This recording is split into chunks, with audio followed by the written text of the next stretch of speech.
La baie de Luango. Et là, j'aurai des choses à développer qui vont choquer peut-être certaines personnes. Triplement historique parce que ce sont les mêmes pistes qui, bien avant l'esclavage, ont été appelées routes de caravane, pistes de caravane. Quand l'esclavage finit, donc au début du XXe siècle, la colonisation vient. C'est sur l'initiative de Brazza. Les mêmes routes sont utilisées comme routes de portage. Et là, j'ai toujours dit, c'est un silence qui doit se taire. C'est des gens libres qu'on prenait de force, qu'on imposait de transporter 20-30 kilos sur la tête, sur les épaules, de Pointe-Noire jusqu'à Brazzaville à pied. Ils le faisaient pendant un mois, à raison au moins de 20 km par jour. Et d'autres prenaient le tracé le plus compliqué avec des baluchons. Ici, depuis la baie de Luango, ils passaient par le Gabon, Libreville, ils remontaient jusqu'à... On va se retrouver dans le projet Matachebo. Un projet multifacette puisque M. Batota, avec son équipe, sont arrivés à une invention. Mais surtout, nous avons eu l'ingénieuse idée de cloner César. Je voudrais ici rendre vraiment tout l'honneur au docteur Saya Aubin qui, pour ceux qui ne le connaissent pas, a mis en place une technique qui a révolutionné la planète Terre, ça il faut le dire, c'est un Congolais, sur le Mondier Matachebo. Ça n'a jamais été fait au monde. Ces arbres ont vu nos mères violées. Qui a planté le long de ces trois pistes? C'est Matachebo. Mais c'est des arbres séculaires. Ces arbres représentent comme une mémoire de notre histoire, avec une particularité que c'est des êtres vivants. Il y a eu 2 millions d'humains qui ont été déportés à partir de la baie de Luango. Et nous nous sommes dit, nous allons faire multiplier 2 millions de plants. Chaque plant devrait représenter un de nos ancêtres. C'est pour cela notre projet, c'est un projet innovant. Le côté mémoriel du projet, mais il y a aussi le côté innovant, donc scientifique. Cette technique demain peut être utilisée par les Africains partout au monde. Mais allons plus loin. Salut, c'est Miaka Sissa, j'espère que tu es bien installé et surtout que tu te portes bien. La colonisation, l'esclavage, le commerce dit triangulaire, ce n'est pas l'histoire de l'Afrique. Ce sont juste des événements qui ont fait tâche à l'histoire de l'Afrique, qui en elle-même est plutôt très glorieuse et multimillénaire. Toutefois, cela ne veut pas dire qu'il faille ignorer ces événements qui ont eu un impact très négatif sur notre communauté. Ailleurs comme au Sénégal, les lieux de déportation de nos parents sont valorisés et leur mémoire perpétuée. Au Congo, tellement que pas grand-chose n'est valorisé, les Congolais auraient peut-être tendance à penser que les esclaves ne partaient que de Gorée jusqu'à ce qu'on rencontre des personnes comme M. Batota, qui me semble-t-il porte un projet qui tend à valoriser la baie de Luango, d'où étaient déportés nos parents. Le but de cette interview est donc de s'entretenir avec M. Batota afin de comprendre plus ou moins en profondeur la portée de ce projet. Un projet multifacette puisque M. Batota, avec son équipe, sont arrivés à une invention qui, me semble-t-il, sera très profitable pour les entrepreneurs agricoles. M. Batota Kisala, bonjour et merci de nous accueillir chez vous ce matin. Bonjour. Ok. Donc avant d'aller plus loin, est-ce que vous pouvez commencer par nous dire qui vous êtes? Bon, ben, un humain d'abord, un humain, humaniste aussi, et c'est sans prétention bien sûr. Je suis un homme de 62 ans d'âge, donc retraité. J'ai été à l'inspection générale d'État à la présidence de la République, où j'ai assumé un certain nombre de fonctions. Et à la fin de ma carrière, j'ai été justement un directeur des études et de la documentation de l'informatique à l'inspection générale d'État. Je suis chevalier dans l'ordre du développement congolais et officier dans l'ordre du mérite congolais. Ce sont là des décorations que mon pays a bien voulu, à sa manière, de m'honorer pour ma carrière de 35 ans que j'ai faite dans la fonction publique. Je suis marié, père de 6 enfants et 11 petits-enfants. Super, super, super. Alors, comment a été votre enfance et à quel moment précis de votre vie vous vous rendez compte que notre peuple était sous la domination d'autres peuples? Bon, mon enfance, le plus loin que je puisse repartir pour m'en souvenir. Bon, j'ai été un enfant, je crois, comme tout autre, mais avec la particularité, semble-t-il, c'est après que je l'ai compris, je ne prenais pas trop du poids, pour ne pas dire j'étais mince. Et c'est ce qui va, en fait, justifier certaines choses qui arriveront dans ma vie. Et le petit nom qu'on m'a donné, et ça c'est ma maman, elle ne cessait de me le rappeler, c'était Matachebo. Matachebo à l'image de ces mangues, comme ces petits, ici dans le Kwilu, on les appelle Tifiotes. Et moi on m'appelait Matachebo. Peut-être, par prémonition, je ne sais pas, une prédestination, mais c'était mon petit nom d'enfance, Matachebo. Et à quel moment j'ai su, mais est-ce qu'il y a un moment, il y a comme des événements fondus qui ont fait qu'avec un peu de recul, on se rend compte que on n'était pas trop libre et que, bon, domination, le fait déjà de parler cette langue, à part ma langue maternelle, c'est que historiquement, il y a eu quelque chose qui a fait que, au lieu qu'on s'exprime en Mulukutuba, en Lingala, en Lari, en Bembe, et qu'on le fasse en français, c'est déjà un signe qu'il y a quelque chose qui s'est passé quand tu perds déjà ta langue, ok. Et quand je me suis mis à consommer du pain, du lait, du beurre, du fromage, et même là, la culture culinaire a pris un coup, ça signifie qu'il y a quelque chose qui s'est passé. Quand, comme je vous vois, vous êtes en veste, bon, un col roulé, moi une chemise, et quand je vois en fait tout ce style, je me dis qu'il s'est aussi passé quelque chose au niveau des vêtements. Et quand je prie maintenant le Seigneur Jésus-Christ qui est Allah de l'autre côté, on croit aussi, avec un peu de recul, on se dit, il s'est passé quelque chose parce que ce n'est plus le Nzambian Pungunga Lendo, c'est maintenant le Seigneur Jésus-Christ. Quand on prend la nivaquine maintenant, l'aspirine, bon, du Kinimax pour se soigner contre le palu, on se dit aussi que il y a quelque chose. En fait, j'ai voulu tout simplement dire que, vous voyez, notre culture a pris un coup, les habitudes de consommation, les habitudes vestimentaires, ce n'est plus le guérisseur d'antan qui intervenait, c'est maintenant l'hôpital. En parlant français, comme on est en train de parler, au lieu de parler en Mulukutuba. L'instruction ne vient plus que du Mbongi, de la sagesse de nos ancêtres, mais c'est maintenant un ministère qui s'occupe de l'éducation et de l'instruction. Chose assez, je m'excuse, assez aberrante. Moi, je crois que l'instruction, c'est une chose, l'éducation aussi une autre. Bon, mais maintenant, c'est le gouvernement qui s'occupe d'éduquer nos enfants et de les instruire. Hein? Et donc, du coup, on n'est plus soi-même. Et donc, pour répondre à votre question, c'est âgé, justement, avec un peu plus de recul, en analysant mon histoire, que je me suis rendu compte que je n'étais plus moi-même. Et pour mieux illustrer cela, je crois que chacun des téléspectateurs qui nous suivent, quand je me vois aujourd'hui, le seul moment où je me sens moi-même, c'est quand je suis nu devant mon miroir. Parce que chaque matin, quand je me lève, je suis contraint de me transformer pour me faire accepter par l'extérieur. Je dois porter des sous-vêtements, des pantalons que je n'ai pas choisis, je dois parler une langue que je n'ai pas choisie, je dois me comporter d'une certaine manière. En fait, je dois me normer. Ok, mais cette norme, ce n'est pas celle de mes ancêtres, mais c'est une norme qui m'a été emmenée, qui m'a été imposée. Vous parlez, vous dites que vous avez pris conscience à un certain âge et vous étiez déjà âgé.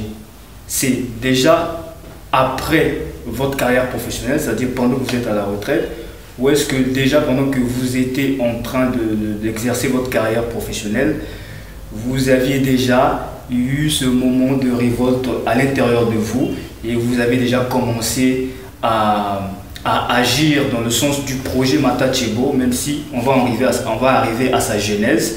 Est-ce que, est-ce que dans votre carrière professionnelle, il y a des éléments qui montrent que vous pensez faire quelque chose pour ce que nous avons subi, ou est-ce que c'est juste après la retraite que, à quel moment précis, vous sentez que vous n'êtes plus vous-même jusqu'à ce que vous partiez à vouloir mettre en place le projet Matachebo, par exemple? Bon, et c'est très tôt. Moi, je crois que j'ai été très engagé, très tôt. Je pourrais même dire de manière prématurée. Ceux de ma génération se souviendront de la fameuse chanson de Verkis, Nzambe Nakomitunaga. Cette chanson m'a beaucoup marqué. J'étais très jeune. Quel âge? Je crois que Verkis, cette chanson, je devais avoir la dizaine. Je crois que je devais avoir dans l'ordre peut-être de 12 ans, entre 12 et 15 ans. Je crois que c'est une chanson des années 70. 70. Alors j'étais, oui, 15 ans, vraiment dans les 15. Mais c'est une chanson qui m'a beaucoup marqué, j'étais très jeune. Et justement, j'ai pris conscience. Justement, pourquoi est-ce que tous les saints, j'étais catholique, c'est bon, enfant de cœur, mais pourquoi les saints sont des blancs, et pourquoi quand c'est le diable, c'est le noir? Dans l'église, on pouvait trouver toutes les statues possibles de tous les saints, mais il nous était interdit d'avoir nos statues à nous, de nos croyances. Ça m'a interpellé.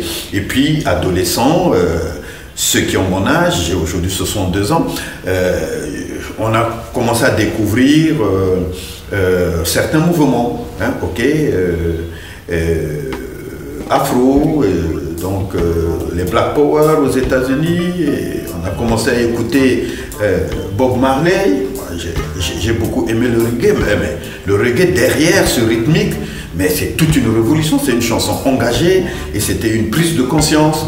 Et puis on a commencé à découvrir certains grands leaders, les Martin Luther King, vous voyez les Malcolm X, c'est des gens qui ont réveillé la conscience de l'humain face à l'humain, en fait. Je ne veux pas trop rentrer dans les méandres de la carnation couleur de peau, non, mais en fait ils ont réveillé l'humain à se mirer et à découvrir son humanitude comme son état d'être humain, et à partir de là j'ai commencé ma petite révolte, ma petite révolution qui m'a fait partir de l'église classique, catholique j'étais, et j'ai commencé à rechercher certaines vérités, tant spirituelles que humanitaires. Et donc, je suis parti de l'église catholique, je suis allé dans l'église protestante, j'ai quitté là-bas, je suis allé dans les écoles ésotériques dans la Rose-Croix, j'ai quitté encore la Rose-Croix, je suis revenu dans les églises évangélistes, j'ai suivi un certain mouvement, certains messages qui sont précieux pour moi, parce que je suis aussi quelque part un homme de plume. J'ai déjà écrit 2 livres, et au point où je suis, je peux vous dire que j'ai laissé la religion. Je me suis dit que ça n'a mené nulle part. Je ne suis plus religieux, mais je suis de spiritualité chrétienne. Il y a une nuance. Donc, quelle est la nuance? Bon, la nuance, je prendrais la meilleure illustration, c'est Mutunde qui l'a dit. Vous voyez, la religion, c'est comme être tous dans un bus, il n'y a qu'un seul chauffeur, c'est lui qui vous guide. Vous ne choisissez pas les arrêts, c'est lui qui sait là où il faut s'arrêter. Il n'y a que lui qui sait conduire. Personne dans le bus ne sait conduire. C'est lui. Lui seulement, c'est lui qui vous guide, c'est lui qui connaît où est-ce que vous allez. Et la spiritualité, c'est apprendre à conduire. Dès qu'on sait conduire, on a sa voiture, on est libre, on peut aller s'arrêter là où il veut, on va dans des autres. Donc la religion, c'est fixer son doigt, son regard au doigt du maître. Donc par exemple pour les chrétiens, par exemple pour les chrétiens, au lieu de regarder le but vers lequel Christ les a orientés, mais ils ont gardé le regard fixé sur le doigt de Christ.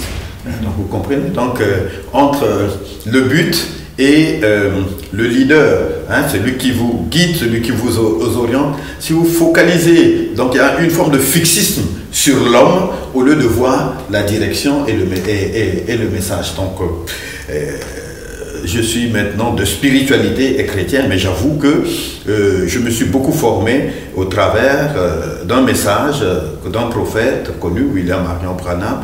Il y a beaucoup de spiritualité dans son message et une forme de mystique chrétienne. Alors donc je suis dans cette mystique chrétienne qui se trouve dans ce message et je suis dans cette spiritualité. Il y a des gens qui séparent religion et spiritualité. Effectivement. Pour eux, c'est vraiment pas la même chose. Oui. Donc si on parle de religion chrétienne, on ne peut pas, parce que à partir du moment où on parle de dogme, pour eux, c'est la religion. La spiritualité, c'est autre chose. Mais vous dites que vous êtes de spiritualité chrétienne, alors que le christianisme, c'est une religion. Comment vous... Non, au départ, le christianisme n'a jamais été une religion dès le départ. Il suffit de suivre l'histoire du christianisme. Le christianisme, vous voyez, christianisme, il y a Christ. Hein, ok. Alors donc il faut partir de Christ, ok. Et c'est là où les hommes ont organisé, ok, cette Christie en religion. Mais au départ, la Christie, qui est un état spirituel supérieur, n'a jamais été une religion. Vous comprenez? Et je vous ai donné l'exemple que le seul moment où je me sens homme moi-même, c'est quand je suis nu devant mon miroir. Il n'y a rien, il n'y a pas d'artifice. Mais qu'est-ce que la société a fait de moi? Mais un mutant, je suis contraint de me normer. Porter des habits, machin, m'habiller d'une certaine manière, parler d'une certaine manière. En fait, ne pas sortir du cadre. Ok. Mais la spiritualité aussi a été habillée par les religieux. Ok. On lui a donné des habits de dogmatiques, certaines doctrines tordues, on lui a imposé. Et donc, du coup, quand l'homme se présente, même en esprit, mais il est toujours habillé. C'est comme là. Là, vous êtes habillé, mais ce n'est pas vous. Il y a trop d'artifices sur vous.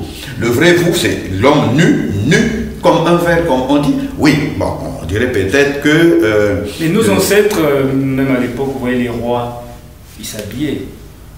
Oui. N'est-ce pas? Oui. Je ne comprends pas où est votre problème avec l'habillement en tant que tel. Non, mais c'est... En fait, je veux dire, vous êtes vous-même quand vous êtes nu.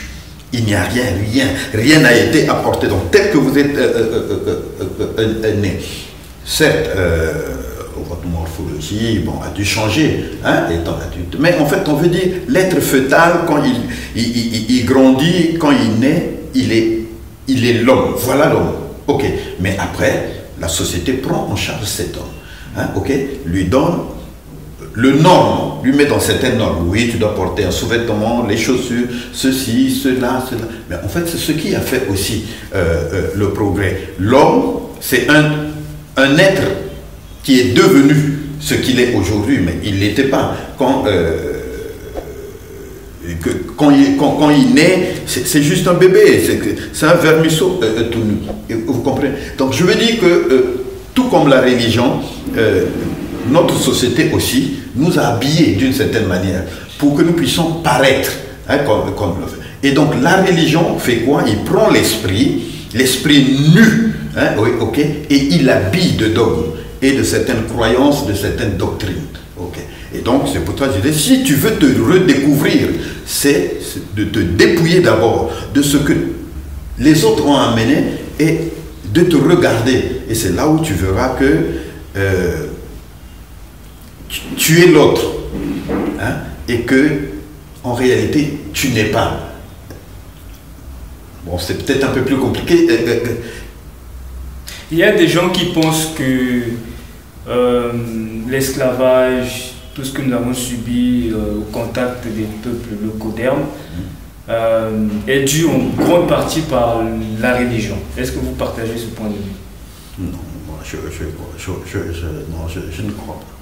Ah, je crois que c'est assez limité et réductif que de dire que c'est la religion qui a amené l'esclavage. Et puis d'abord, essayons de nous mettre un peu dans la chronologie événementielle. Le christianisme, quand il vient ici en Afrique, mais à l'Est, il y avait déjà l'esclavage. Hein? L'esclavage arabo-musulman? Oui, il y avait déjà l'esclavage. Et dans beaucoup de parties de notre continent, l'esclavage avait déjà il faut l'appeler esclavage, hein, parce qu'il faut dire, à cette captivité, il y avait une certaine culture aussi. Il faut être franc, et moi je crois que dans ce qu'on va se dire, on va se retrouver dans le projet Matachebo. Je voudrais rapidement connaître, parce qu'on aborde ça, parce que notre devise Matachebo, c'est se souvenir pour renaître, pardonner pour le vivre ensemble. Et là, j'aurai des choses à développer qui vont choquer peut-être certaines personnes, mais et pourtant c'est la réalité. Et pourtant c'est la réalité. Donc moi je crois qu'il ne faudrait pas indexer la religion comme des temps, c'est à cause de la religion. Non, c'est c'est un élément. Quels sont d'autres éléments que vous pensez qui ont contribué à la décadence du peuple africain? Bon, peut-être, moi je ne parlerai pas d'abord de la décadence du peuple africain. Est-ce qu'il y a eu décadence telle que vous le dites? Je ne crois pas trop, parce que moi je ne suis pas trop sur ce type de discours, ces afro-pessimistes, parce que regardez le net, Facebook.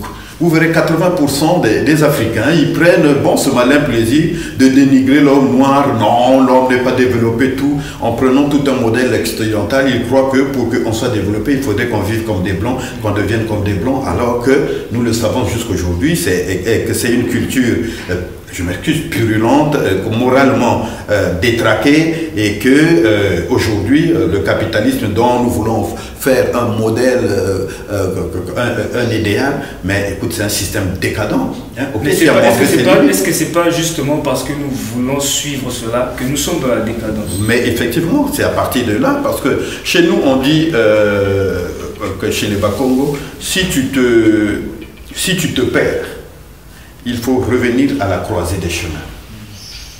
Nous nous sommes perdus. Il est temps de revenir à la croisée des chemins et de revoir si nous n'avons pas fait de mauvais choix. En fait, ce que je voulais tout simplement dire, le discours afro-pessimiste, moi je crois que n'arrange pas les choses. Hein? Okay. Qu'est-ce que vous qualifiez de discours afro-pessimiste pour ceux qui nous écoutent? Bon, mais c'est tous ces intellectuels, c'est cette élite africaine qui va s'abreuver d'un savoir qui n'est pas le nôtre, qui n'est pas mauvais, je ne dis pas non. Et ils viennent faire du copier-coller en Afrique. Et oui, on voudrait voir aussi des buildings comme à New York. On voudrait aussi avoir des grands boulevards à 6 couloirs ou à 18 couloirs du jour au lendemain. En réalité, on va prendre un développement qui est calqué sur des mœurs qui ne sont pas les nôtres. Et on veut nous imposer ce modèle de développement avec un système éducationnel qui n'est pas le nôtre. C'est là, en fait, donc on se perd, c'est ça. Déjà, quand tu vas à l'école primaire, tu commences à apprendre I-U-O-A, tu es déjà perdu. Mais beaucoup de gens, comme je dis, mais oui, parce que tu rentres dans un système éducationnel qui n'a rien à voir avec ta culture bantou. Qu'est-ce qu'ils feront de toi, un individu? Un individu, donc c'est-à-dire on va t'isoler. C'est un système éducationnel qui s'arrange à isoler l'individu de son socle social. Et après, qu'est-ce qu'on fera de toi, in fine? Mais écoute, c'est un très bon cartésien. Tu verras, tu seras là dans des logiques, et pour toi, tu crois que c'est la raison, rien que la raison qui peut aujourd'hui amener au savoir. Une aberration. Une aberration. C'est très intéressant ce que vous dites, lorsque vous parlez du fait que on emprunte les paradigmes étrangers pour en faire des paradigmes de vie. Pourquoi donc, avant de transitionner exclusivement vers le projet Matachebo, pourquoi donc vous restez de spiritualité chrétienne alors que... Est-ce que c'est parce que vous n'avez pas trouvé une spiritualité africaine? Voilà pourquoi vous restez dans la spiritualité chrétienne, tout en mettant en exergue l'idée que le fait d'être enraciné dans le paradigme des autres fait de nous des non-humains.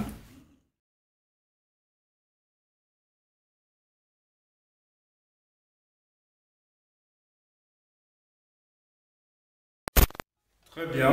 Maintenant, parlez-nous du projet Couverte Matachebo.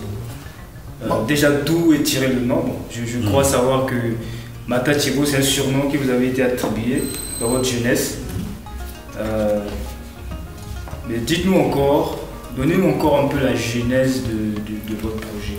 Bon, le projet Matachebo, on va aller, là c'est ce que j'attendais, c'est le but même de notre entretien. Bon, le reste, c'est moi, c'est l'homme que je suis. J'ai donné un point de vue qui peut peut-être ne pas être celui de tout le monde. Et je ne crois pas avoir heurté certains frères. Ils me comprendront, mais sinon ils peuvent se rapprocher de moi pour qu'on en discute. Le projet Matachebo, en fait, est né d'un constat. Un constat que j'ai fait personnellement. Je suis allé donc sur la route de la baie de Luango, donc la route des déportés. En fait, en réalité, c'est 3 routes. Ces routes-là sont triplement historiques. Il y a 3 pistes. Il y a une piste qui venait du Bakwilou, ok. Il y a une piste qui venait de l'Angola et il y a la piste centrale et principale qui venait en fait de Brazzaville. Et les 3 pistes ont un point de confluence, c'est sur la baie de Luango. Triplement historique parce que ce sont les mêmes pistes qui, bien avant l'esclavage, ont été appelées routes de caravanes, pistes de caravanes. C'est par ces pistes que nos royaumes, vraiment dans l'ère glorieux des peuples africains, nos royaumes commerçaient. Donc le royaume Luango commerçait avec le royaume de Ngoyo, qui était là, un peu vers... C'était un royaume. Ah bon? Oui, Ngoyo, c'était un royaume. Et après le royaume Ngoyo, il y avait le royaume Kakongo. Voilà. Et donc, on avait Luango, Ngoyo, Kakongo et le grand royaume Congo. Ok. De l'autre côté... Vous êtes originaire de quelle région du pays? De toutes les régions. Ah, ouais. Bon, c'est pas une question... de toutes les régions. Non, mais c'est ça. De par mon père, je suis de la Bouenza. Je suis de la Bouenza, du village Muzanga, on appelle Muzanga Bissa. C'est un village où les gens fabriquent les canaris. Donc je suis de la lignée des Mibamba. Ok, ça c'est du côté de mon père. Du côté de ma mère, je suis à Sundi de Mpangala, ok, installé à Kindamba. Je suis de la lignée des Biché Sengele. Biché Sengele, bon, pour ceux qui connaissent le mythe fondateur du peuple Congo, c'est le Sengele Mbele, le fameux Sengele Mbele, c'était ce sabre sans manche qui représentait la puissance, la force, la dignité et même la personnalité du peuple Congo, qu'ils avaient perdu. C'est un mythe qu'ils avaient perdu, et c'est depuis qu'ils avaient perdu ce Sengele Mbele qu'il y a eu déchéance justement du grand royaume Congo. Et les Biché Sengele sont censés être les détenteurs justement de ce sabre. Et j'espère que dans la renaissance à venir, c'est ceux de cette lignée qui sont censés retrouver le Sengele Mbele qu'ils avaient perdu. C'est un mythe. Ok. Alors donc du côté de maman, je disais, donc je suis Basundi de Pangala, Basundi de Pangala, de la lignée de Biché Sengele. Ce n'est pas tout. J'ai aussi du côté du père de ma mère, je suis de la Centrafrique et je suis Baya de Berberati. Alors donc du coup, je suis congolais aussi, un peu africain, et pour aller même loin, mon épouse est Boshi. Elle est d'Olombo et du Bangui. Alors donc, ma maison ne me posait pas trop les questions de région. Il y a tout le monde chez moi. Alors, donc ces 3 pistes, je disais, étaient triplement historiques. Donc, c'est les pistes qui ont servi aux échanges entre les royaumes. Après vint l'esclavage. Quand l'esclavage commence, qu'est-ce que les gens font? Ils utilisent les mêmes pistes, justement, pour aller traquer des hommes libres qu'ils prenaient, qu'ils acheminaient vers la baie de Luango. Ok, ils arrivaient au niveau du comptoir et c'est de là qu'ils partaient, ils étaient embarqués dans les chaloupes pour aboutir dans les négriers qui étaient un peu plus loin, en mer profonde. Quand l'esclavage finit, donc au début du XXe siècle, la colonisation vient. Quand la colonisation s'y vient dès le départ, et c'est sous l'initiative de Brazza, les mêmes routes sont utilisées comme routes de portage. Et là, j'ai toujours dit, c'est un silence qui doit se taire. Parce que beaucoup de gens ignorent le drame du portage. Oui, après l'esclavage, il y a eu le portage. C'est des gens libres qu'on prenait de force, qu'on imposait, qu'on leur exigeait de transporter, qui 20-30 kilos sur la tête, sur les épaules, de Pointe-Noire jusqu'à Brazzaville, à pied. Il le faisait pendant 1 mois, à raison au moins de 20 km par jour. Et d'autres prenaient le tracé le plus compliqué avec des baluchons. Ici, depuis la baie de Luango, ils passaient par le Gabon. Vous voyez un peu, Libreville, ils remontaient jusqu'à Ifondo. Ah oui.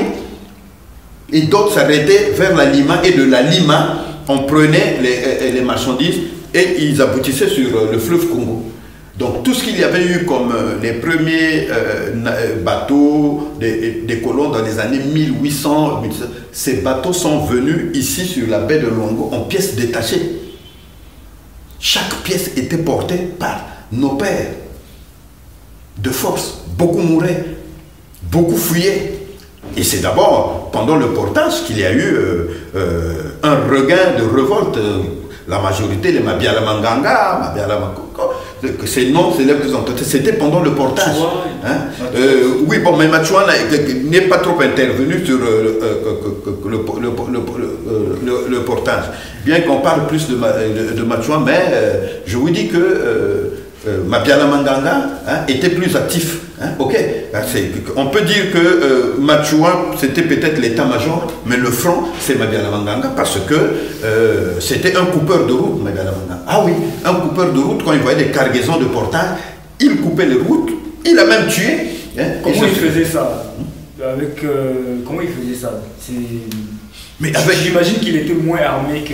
Oui, moins armé, mais c'est Mabiala Manganga, il avait une renommée d'être puissant. Hein, okay. N'eût été la trahison de ses propres frères, mais on ne devait même pas l'avoir. Justement, on l'a eu, bon, écoute, on l'a tué comme une bête, mais voilà, quelqu'un qui a beaucoup résisté. Mais il y a aussi, j'oublie un peu son nom, ça revient à la résistance au nord du pays aussi. Il y a eu des résistances de ceux de Tio, parce que quand je parlais des échanges des royaumes, il y avait ceux de Tio. Tio, c'est en Zico le royaume Teke, voilà, hein, ceux de Tio, on les appelait Tio, le royaume Tio, qu'on appelle. Là-bas aussi, il y avait eu des résistants, hein, des résistants pendant le portage et même pendant l'esclavage. Donc voilà, ces trois routes ont joué trois rôles en trois périodes différentes. Avant l'esclavage, c'était les routes de caravane.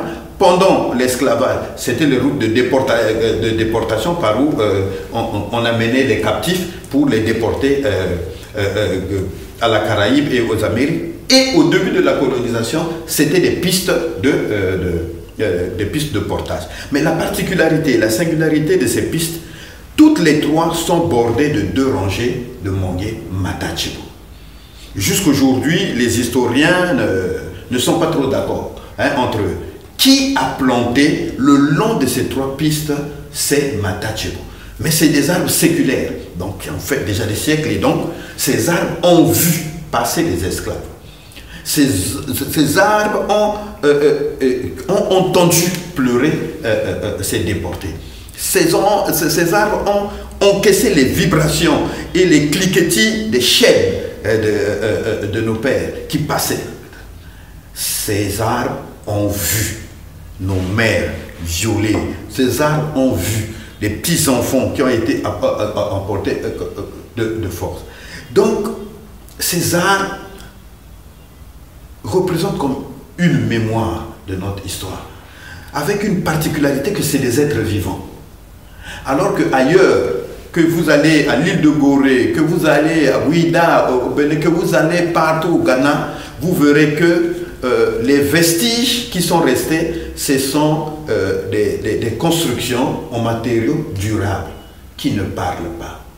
Mais nous avons des êtres vivants, témoins de cet événement, donc, qui ont vu passer. Ce sont les arbres Matachepo. C'est d'autant plus surprenant que vous verrez jusqu'aujourd'hui, les deux rangées sont restées intactes. À côté, il n'y a pas de sauvageon. Qu'est-ce qu'on appelle le sauvageon? Le sauvageon, c'est le fruit qui tombe au pied de son arbre mère et qui repousse naturellement, sans que l'homme n'intervienne. Donc si aujourd'hui, vous plantez un manguier, naturellement, un siècle après, nous devons avoir tout autour une forêt de manguiers. Pourquoi? Parce qu'il y a des mangues qui devaient tomber et qui devait en fait germer demain.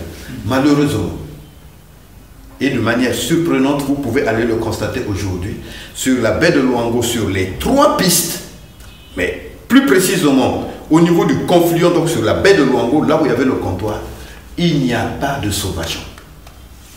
Pourquoi? Ça m'a surpris, j'ai dit, c'est pas normal. Parce que s'il y avait des sauvageons, la conséquence c'est quoi? Les pistes allaient disparaître.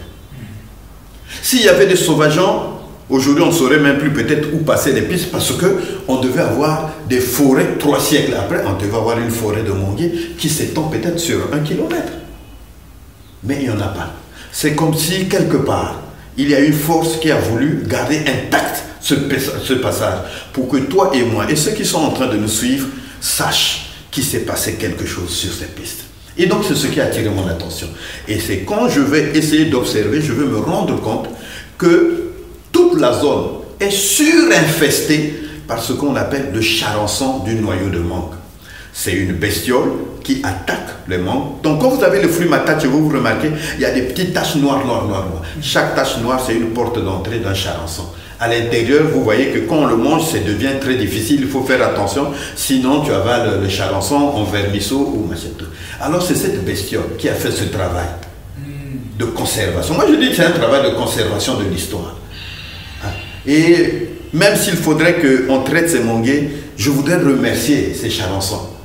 Parce que n'eût été l'action de ces charançons, nous ne retrouverons même plus aujourd'hui la piste, ce qu'on appelle la piste des esclaves. Il y aurait eu que des forêts, on ne devait même pas savoir par où les esclaves passaient. Mais aujourd'hui, nous avons ces pistes préservées avec 2 rangées de manguiers à équidistance, quasiment, à équidistance. Et c'est là où les esclaves passaient.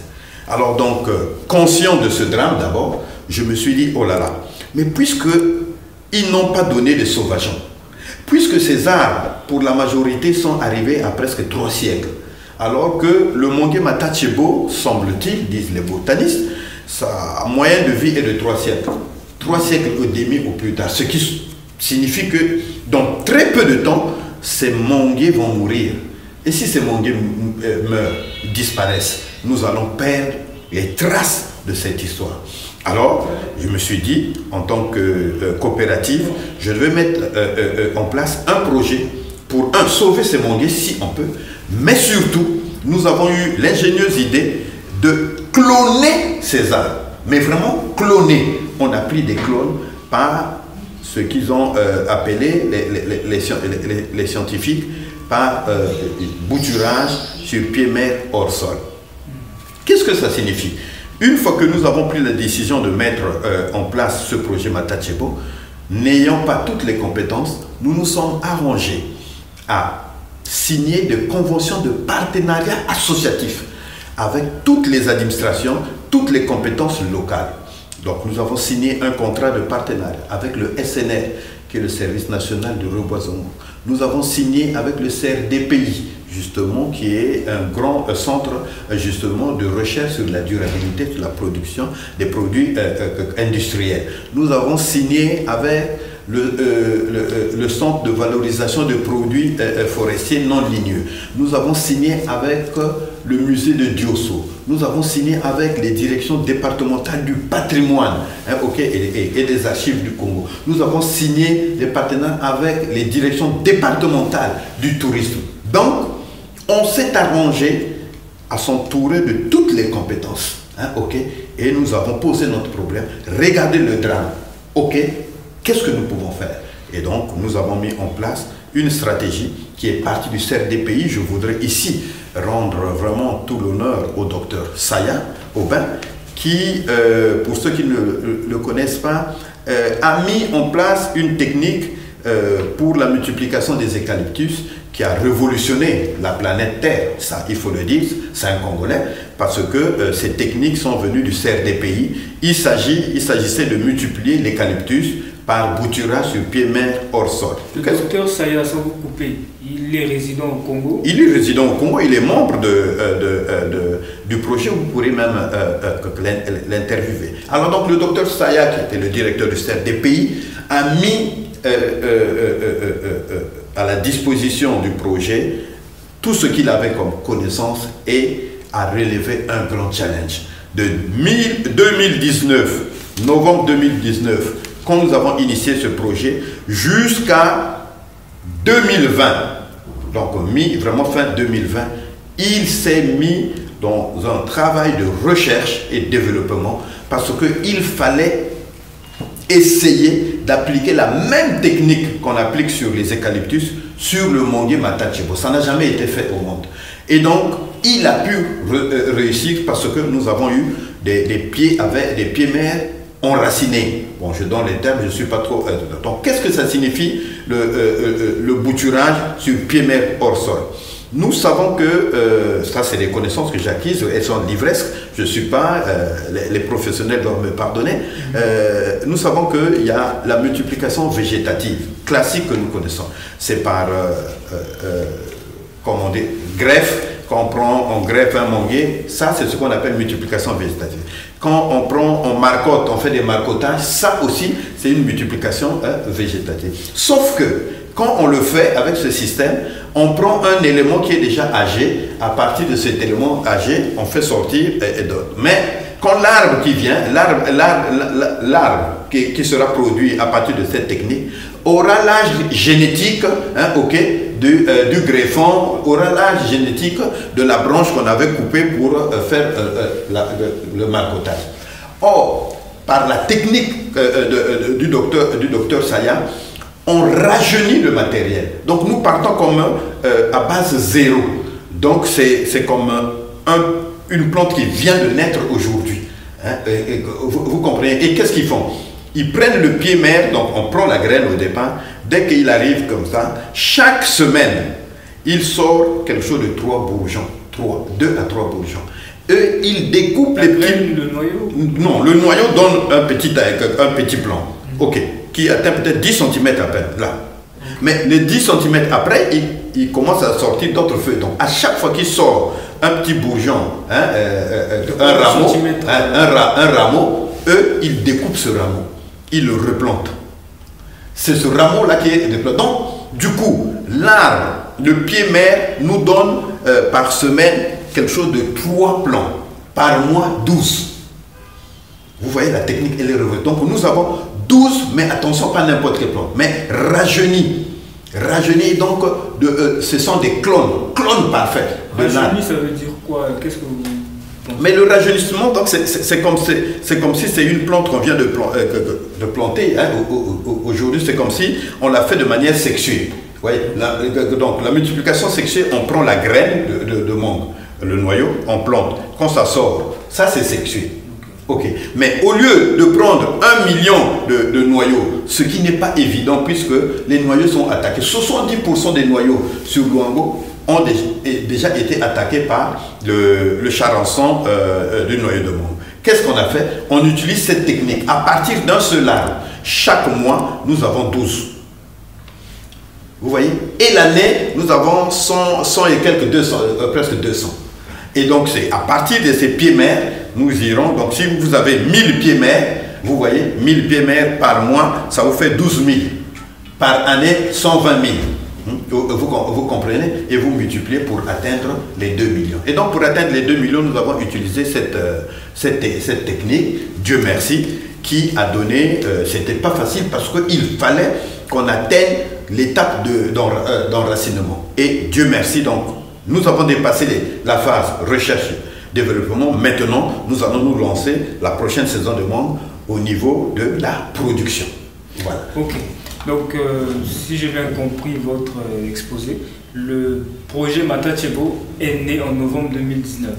Novembre 2019. Et à partir de quel moment vous vous rendez compte de la difficulté de pouvoir utiliser les manguiers et que vous vous dites qu'il faut trouver une autre technique? Oui. À partir de quel moment? Donc de novembre 2019, et à quel moment vous décidez que la multiplication sexuée, c'est le terme que vous avez utilisé, était insuffisante, n'était pas pertinente pour vous faire arriver à votre objectif rapidement?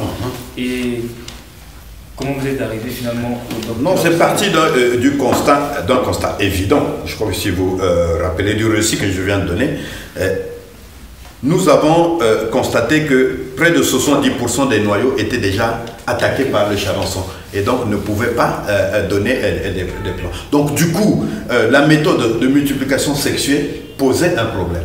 Mais surtout aussi, pour ne pas me répéter, nous avons voulu atteindre un chiffre symbolique. Nous nous sommes dit, nous allons multiplier 2 millions. 2 millions de plants. Pourquoi 2 millions? Parce que c'est le chiffre que les historiens ont plus ou moins arrêté. Ils se sont dit, il y a eu 2 millions d'humains qui ont été déportés à partir de la baie de Luango. Et nous nous sommes dit, nous allons faire multiplier 2 millions de plants. Chaque plant devrait représenter un de nos ancêtres. Okay. Et donc, chaque plant pour nous représente ce que nous avons appelé donc, une épitaphe végétale. Parce que nos parents sont partis d'ici, quasiment déshumanisés. Exactement. Ils sont partis. 2 millions. Hein. Oui, bon, c'est pas exactement approximativement, mais sinon c'est plus. Parce que d'autres historiens disent, parce que les esclaves venaient d'où? Les esclaves qui sont passés par la baie de Luango venaient du Tchad, de la Centrafrique, du Cameroun, du Gabon, de l'Angola, du Congo démocratique, du Congo Brazzaville. Rien que dans leur déplacement, depuis le Tchad, imaginez qu'on prenne des esclaves depuis le Tchad pour qu'ils arrivent au niveau de la baie de Luango. Certains historiens se disent près de la moitié mouraient en route. Or, souvent, ce chiffre-là n'est pas pris en compte. Eux, ils ont pris les 2 millions, ils les ont évalués par rapport au comptoir, ceux qui sont arrivés au comptoir à Luango. Mais le temps de quitter le Tchad, le Gabon, le Cameroun, qui a donné ces chiffres? Mais ce sont les historiens dans toutes les pages que nous disons, ils sont plus ou moins unanimes, mais ces chiffres, en fait, sont fondés sur la comptabilité du comptoir de la baie de Luango.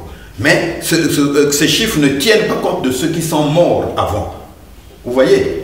Et donc, on est donc dans l'approximation. Et donc, on a dit 2 millions. Mais comment multiplier 2 millions d'arbres à partir de noyaux? Ce qui signifie qu'il fallait ramasser 2 millions de noyaux. Tout en se disant que 70% des noyaux que nous allons ramasser par saison, c'est par saison, parce que le manguier ne produit pas chaque année, toute l'année, par saison, donc la période de septembre à janvier, il faut trouver un nombre de manguiers jusqu'à atteindre 2 millions. Quand on a essayé de faire les calculs, il nous fallait 20 ans. 20 ans pour que au moins en ramassant 70%, 30%, et les multiplier, il fallait 20 ans. Or, avec la méthode, la technique de bouturage sur pied-mer hors sol, nous avons réduit à 5 ans. Ça, c'est à quel moment? Novembre 2019, rapidement vous vous rendez compte que 20 ans c'est trop. Oui, mais effectivement, novembre, mais c'était début 2020. Okay. Début 2020, parce que dès que nous avons signé des conventions de partenariat avec le CRDPI, en tant que technicien, il nous a dit que c'est un travail laborieux. S'il faut le faire de manière sexuée, donc prendre ramasser d'abord les noyaux et sélectionner ceux qui ne sont pas contaminés, donc à la rigueur 30% seulement. Les 30%, atteindre 20 millions, quand on a calculé, il a dit il faut au moins 20 ans. C'est faisable, mais c'est vraiment, il faut au moins 20 ans. Mais par multiplication végétative, par bouturage sur pied, mer hors sol, il a dit c'est possible, mais ça n'a jamais été fait sur le manguier. Il dit je vais essayer. Et c'est là où il tente cette aventure. On va dire que vraiment, il n'était pas seul, Dieu était avec nous, les ancêtres étaient avec nous. Il a fait, on est arrivé même à une performance inouïe. Il a pu atteindre des pieds enracinés sans hormones d'enracinement. Parce que après il faut enrichir, comme il a dit. Quand il a eu des plants qui ont donné des racines sans l'intervention chimique, il a dit il y a quelque chose d'incroyable de ce bateau. J'ai dit ben oui, ben nous ne sommes pas seuls. Donc décembre, début 2020, 2020, vous entamez avec cette technique. Avec cette technique. Et vous avez pris combien de temps pour générer les résultats Plus d'une année, parce que c'est à peine là, en mars 2021, quand on est rentré, mars 2021, qu'on a pu avoir des pieds, mais qui ont donné. Et du coup, bon, en fait, ça signifie que ça donnait, il fait, parce que c'est des scientifiques, ce n'est pas la première fois. Il a essayé. Jusqu'à maîtriser la Voilà, quand il a maîtrisé, c'est là où il a donné le OK, il a dit on peut faire le projet, c'est extraordinaire. C'est pour cela notre projet, c'est un projet innovant, Hein, donc vous voyez, je venais là de vous donner le côté mémoriel du projet, parce que c'est les anciens, nous voulons... Mais il y a aussi le côté innovant, donc scientifique. Cette technique demain peut être utilisée par les Africains partout au monde, comme on a utilisé cette technique. Là, mais comment vous êtes sûr que ça n'a pas été appliqué ailleurs? Non, mais déjà, la technique, le bouturage sur pied-mer hors sol pour la multiplication végétative des eucalyptus, c'est une trouvaille congolaise. Ça, c'est connu partout le monde, les publications sont là. Aujourd'hui, si le Brésil s'est développé dans l'exportation des eucalyptus ou l'Australie, la seule technique au monde, partout où vous allez, c'est cette technique qui est appliquée. Elle est venue du Congo. C'est conçu par des Congolais. Les publications scientifiques sont là. Maintenant, la question est bonne. Est-ce qu'elle a été... Il n'y a aucune publication aujourd'hui qui démontre que quelqu'un a pris cette technique et l'a utilisée sur le Mongué Matachebo. Nous, on reste sur le Mongué Matachebo. Et là, c'est un message qui vient d'être... Donc, l'innovation est portée sur le Mongué. Le Mongué Matachebo, oui, voilà. Mais il se peut que la technique soit utilisée sur d'autres arbres. D'autres arbres, j'en doute, sinon ça aurait été publié. Parce que chez eux, on publie, sauf que ce n'est pas protégé au niveau de la botanique. Quand tu publies, n'importe qui peut utiliser. Mais je crois que la documentation disponible aujourd'hui, cette technique sur le Mongué, pas encore, bon, sur d'autres, bon, j'ai peut-être pas tout lu. Est-ce que le docteur Saya compte faire cette publication? Mais effectivement, c'est déjà, on commence déjà à le faire, c'est très facile pour lui, parce que la démarche, il la maîtrise, et il va le faire. Mais autrefois, vous m'aviez dit qu'on ne peut pas breveter ce genre de... Oui, mais quand même... la propriété intellectuelle en rapport à ça, comment ça se passe? Non, c'est... Pourquoi bon, je suis mal placé pour te donner trop de détails, mais je sais, selon des explications du docteur Saya, parce que j'avais posé la même question, moi je dis, mais quand tu as eu cette grande trouvaille, c'était une grande réunion qui s'était passée en Afrique du Sud, quand il a fait la démonstration qu'on pouvait multiplier l'eucalyptus par bouturage sur pied-mer hors sol, mais toute la conférence avait même changé l'ordre du jour. C'était le Congolais, il a exposé, et aujourd'hui cette technique est appliquée partout. Je l'ai dit, mais pourquoi tu n'as pas breveté? Ça devait te rapporter de bien. Dit non, dans le domaine, à la différence de la physique, la chimie ou quoi tout, dans le domaine de la botanique, ce type de découvertes ne sont pas brevetées comme telles pour dire propriété. Non, tu publies, ok, on sait que c'est une découverte mais n'importe qui peut utiliser. En fait, ça ne te rapporte pas quelque chose. Il n'y a rien de plus humain que ça, quoi. Ok. Maintenant, donc, pour récapituler un peu sur cette technique-là, qui est une innovation, qu'est-ce qu'on peut retenir en termes de bénéfices que ça peut apporter à la personne qui l'utilise? Moi, j'ai personnellement retenu le gain de temps, parce qu'on a parlé, dans votre cas, de 20 ans, si vous n'avez pas utilisé cette technique. Donc, il y a le gain de temps. Il y a quoi d'autre? Est-ce que, par exemple, ça améliore les fruits? Est-ce que ça a un impact sur mais puisque la rapidité de production? Il vous donne ce que je veux dire, il vous donne un fruit naturel, les autres sont naturels, mais je voulais dire comment l'expliquer? Parce que les autres, quand on dit le greffe, les margottes, j'expliquais, le fruit que vous allez avoir à l'âge génétique de son arbre mère. Vous comprenez? C'est pour cela, souvent les arbres greffés ou margotés, tu mets chez toi 3 ans, 4 ans, ça donne. Dès que tu arrives à 8 ans, ça ne donne plus. Mais en réalité, tu as planté une vieille personne. Comme qui dirait s'il faut donner des mains. Quand tu l'as planté, les gènes qui étaient en lui avaient l'âge de l'arbre mère. Mais par contre, par cette technique, c'est une nouvelle naissance. Donc, c'est-à-dire, c'est un bébé. Donc, les mongués, par exemple, que nous aurons plantés, pourront faire 3 siècles et demi. Mais si on les avait greffés avec les pieds mères là, ils auraient déjà 2 siècles d'âge ou 3 siècles. Tu mets, l'arbre arrive ici, un jour après, tu vois, l'arbre est parti. Mais pourquoi? Parce que c'est un arbre qui a déjà 3 siècles. Tu comprends, non? Donc, l'âge génétique, donc tu vois, là c'est de la génétique. L'âge génétique, avec notre système, c'est vraiment... Tu pars à zéro. Hein, alors qu'avec les greffes et les marcottes, ça prend l'âge du pied mère. Voilà. Est-ce que la qualité du fruit est conservée du fait que c'est régénéré ou bien est-ce que... Bon, moi je crois que Est-ce que vous avez déjà mangé des fruits? Non, mais la technique vient d'être appliquée sur le Matachebo. Attendons dans 8 ans, hein, parce que pour qui donne, c'est justement... Mais par contre, la durée de production sera plus longue. Ouais. Hein, elle sera plus longue. Hein, ok, ça va produire naturellement. Donc il faut au moins 8 ans. À partir de 7 ans, 8 ans, il va donner 10 ans. Et nous verrons. Dieu, s'il nous garde ici-bas, ce serait une fierté pour moi que de... Parce que ça, c'est une question importante pour ceux qui veulent bien utiliser la technique. Oui. Pour booster le domaine agro-pastoral, qui veut faire pour une activité économique, ils vont se demander la qualité du fruit, elle sera comment, oui, ok, oui. Et la durée, mais je crois que la durée, c'est la durée naturelle d'un manguier, entre 7 et 8 ans, c'est là où ça va commencer à donner, il faut de la patience. Ouais. C'est aussi ça l'agriculture. Ouais. Hein? Parce que quand on raccourcit, moi je ne suis pas contre tout ce qu'on nous donne à l'humain, mais c'est des hybridés. Vous voyez la différence. C'est souvent, c'est d'abord hybridé et après on vient le greffer. Ce n'est plus ça. Le Matachebo, c'est même l'amont d'origine, comme qui dit. Okay. Voilà. Et pour clôturer avec cet aspect-là sur l'innovation,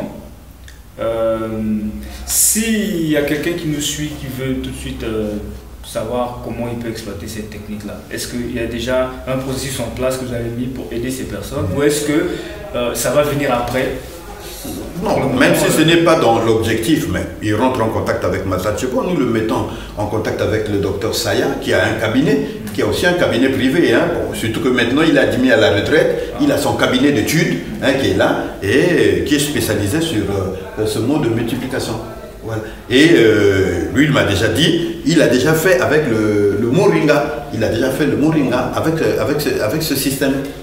Voilà, donc si tu es entrepreneur agricole et que cette technique t'intéresse, tu peux laisser un commentaire ou contacter Matachebo pour avoir accès au docteur Saya. Il va certainement t'aider dans ton projet. Voilà. Maintenant, pour aller encore plus dans le fond du projet Matachebo, je sais que vous avez déjà répondu à ça de façon un peu... Mais je voulais que vous reformuliez. Quelle est votre vision? Quelles sont vos missions? Et quels sont vos objectifs? Je veux que vous récapitulez ça, qu'on puisse... Je sais qu'il y a un objectif d'honorer chaque ancêtre avec un arbre. Voilà, je veux maintenant que vous donniez sur le court et le long terme et me dire aussi ce qui a été fait, ce qui reste à faire. Donc ce qui a été fait, on sait que la technique a été successful. Maintenant, la prochaine étape, c'est quoi? Ok, donc on peut dire le projet Matachebo a comme objectif. D'abord, il y a un objectif mémoriel parce que c'est un projet qui porte sur la mémoire de nos ancêtres, des déportés de la baie de Luango qui ont été réduits en esclavage dans la Caraïbe et dans les Amériques. Il a d'abord un volet mémoriel. C'est pour cela que nous allons produire 2 millions de plans en mémoire des 2 millions de déportés de la baie de Luango. 2 millions de plans comme épitaphe vivante. 2 millions de plans à ceux-là qui n'ont pas eu des mausolées de marbre. À la place, nous leur offrons cet arbre. Ça, c'est le volet mémoriel. C'est aussi un projet, nous avons dit ici, un projet innovant. Innovant parce que nous avons utilisé une technique innovante pour la première fois sur ce type de manguier. Et cette technique pourra aussi servir pour d'autres activités. C'est un projet vert. Vert parce qu'il est plus qu'écologique. Parce qu'en plantant 2 millions d'arbres, le pouvoir de séquestration du carbone que nous allons mettre en exergue est tel qu'il pourra apporter un petit rafraîchissement sur cette planète qui ne fait que se réchauffer. C'est aussi un projet agroculture. Pourquoi? Parce que nous allons, à part les deux pépinières, et il faut préciser, ces pépinières, c'est et au Congo et en Guadeloupe, à Pointe-Noire, en Guadeloupe. Oui, donc c'est un projet international. Nous sommes et au Congo et en Guadeloupe. Alors, donc nous disons que nous allons aussi mettre ce que nous appelons des parcs à bois. Les parcs à bois, c'est des grandes superficies où nous allons planter spécialement du matachebo parce que... Tout ça va se passer à la baie de Luango. Non, nous ne travaillons pas à la baie de Luango parce que le projet est installé en Kungu. On ne peut pas être sur la baie de Luango parce que l'aire de la baie de Luango a été déjà inscrite dans une liste d'attente de l'UNESCO. Et nous tendons vers le patrimoine, hein, un patrimoine universel. Hein, ok, nous... et donc là où vous avez pris les terres en Kungu, c'est en Kungu, c'est couvert. C'est la couvert. C'est la coopérative. C'est votre propriété. C'est notre propriété. C'est notre propriété. Ok. Donc il sera patrimoine mondial, hein, si nous respectons aussi les exigences, hein, justement de l'UNESCO. Ça veut dire qu'il n'y a pas de collaboration directe avec le gouvernement congolais? Non, mais nous avons signé on a signé des conventions de partenariat avec le gouvernement au travers des directions départementales. Hein? Donc, quand nous avons signé avec le tourisme, c'est avec le ministère du Tourisme. Quand on a signé avec le CRDPI, c'est avec le ministère de la Recherche. Quand nous avons signé avec le SNR, c'est avec le ministère de l'économie forestière, etc. Et donc, je disais que c'est un projet vert parce qu'il est écologique. Il est aussi agroalimentaire parce que nous allons exploiter et transformer les issues de ces manguiers. C'est-à-dire, quand les parcs à bois seront matures, les fruits qui seront produits seront transformés en jus, en confiture ou en phytomédicaments. Ça sera pour nous quelque chose, un produit mémoriel. Ce n'est que... je crois que chacun pourra se retrouver dans une autre dimension en partageant le même goût, hein, que nos ancêtres. Parce que, n'oubliez pas, ce sont des clones. Nous avons en fait cloné le manguier. Donc le fruit qui sera donné, c'est le même fruit, c'est un clone. Donc c'est le même fruit que nos ancêtres ont mangé quand ils passaient sur ces routes. Et enfin, c'est un projet du pardon. Et c'est là, j'allais même commencer par là. Mais souvent je finis par là, tout simplement parce que pour apaiser, hein, certains esprits peut-être trop chauds. Hein, par rapport à cela. De qui? Le pardon, c'est là où je vais vous demander de me donner un peu de temps pour développer. Parce que notre devise, c'est pardonner. C'est d'abord se souvenir. Hein, ok, pour renaître. Pardonner pour le vivre ensemble. Donc, souvenir, renaître, pardonner et vivre ensemble. Les humains, sans carnation. Maintenant, vous posez une question, pardonner. Qui va pardonner? Qui a été le bourreau? Qui a été la victime? C'est là où je voulais vous partager un peu mon point de vue. Vous voyez, il faudrait bien qu'on se mette dans un contexte, comme on dit, de la logique temporelle. Souvent, on a été, je m'excuse, abruti, hein, en croyant qu'en raisonnant cartésien, nous avons trouvé les meilleures solutions aux problèmes de la vie. Non, parce que le cartésianisme, à un certain moment, a un côté imbécilisant. Je m'excuse, ce n'est pas une insulte, parce qu'il te limite à ne voir les choses en noir et blanc, au bon, mauvais, lent, court, la logique dualiste. Et tu comprends? Et on a vu, eux, c'est les mauvais. Non, donc c'est là qui sont les blancs. Mais si tu rentres aujourd'hui plus loin, que tu as une vision, que tu ailles un peu plus loin, je n'utiliserai pas le terme, ce n'est peut-être pas ici, mais si tu as une vision, au lieu d'être bivalent, de voir les choses de manière tétravalente, un peu plus loin, donc au-delà du oui et du non, et que tu intègres la logique temporelle, et que tu te dises, qu'est-ce qui s'était réellement passé? C'est là où je vais vous donner ma vision à moi, et vous pouvez peut-être aussi la partager. Vous aussi, qu'auriez-vous fait, vous, en tant qu'humain, si là où tu pries, dans ta spiritualité, dans ton église, on te dit que cet homme que tu vois, ce n'est pas un homme. Cet homme, il est maudit de Dieu.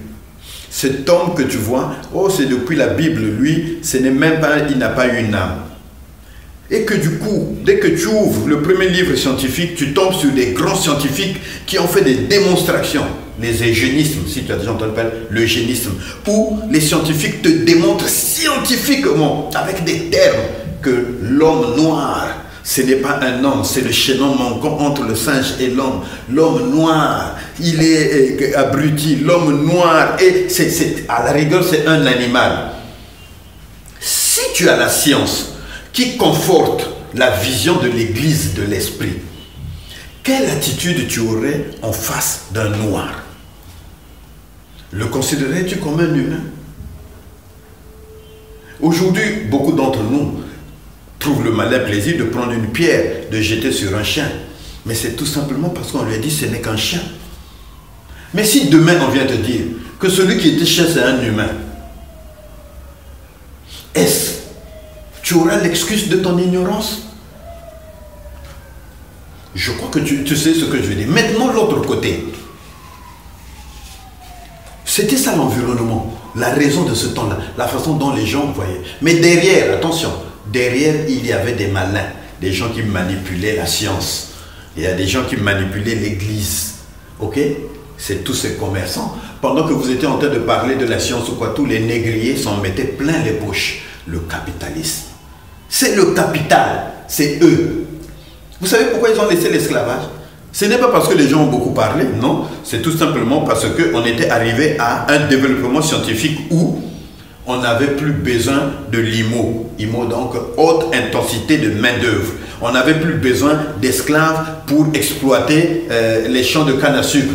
Bon, à partir de ce temps-là, ils commençaient à trouver même les esclaves un peu encombrants. On préférait prendre ces machines motorisées et c'est là où ils ont dit oui, bon, on peut commencer à libérer. Mais il y a des gens qui se sont battus.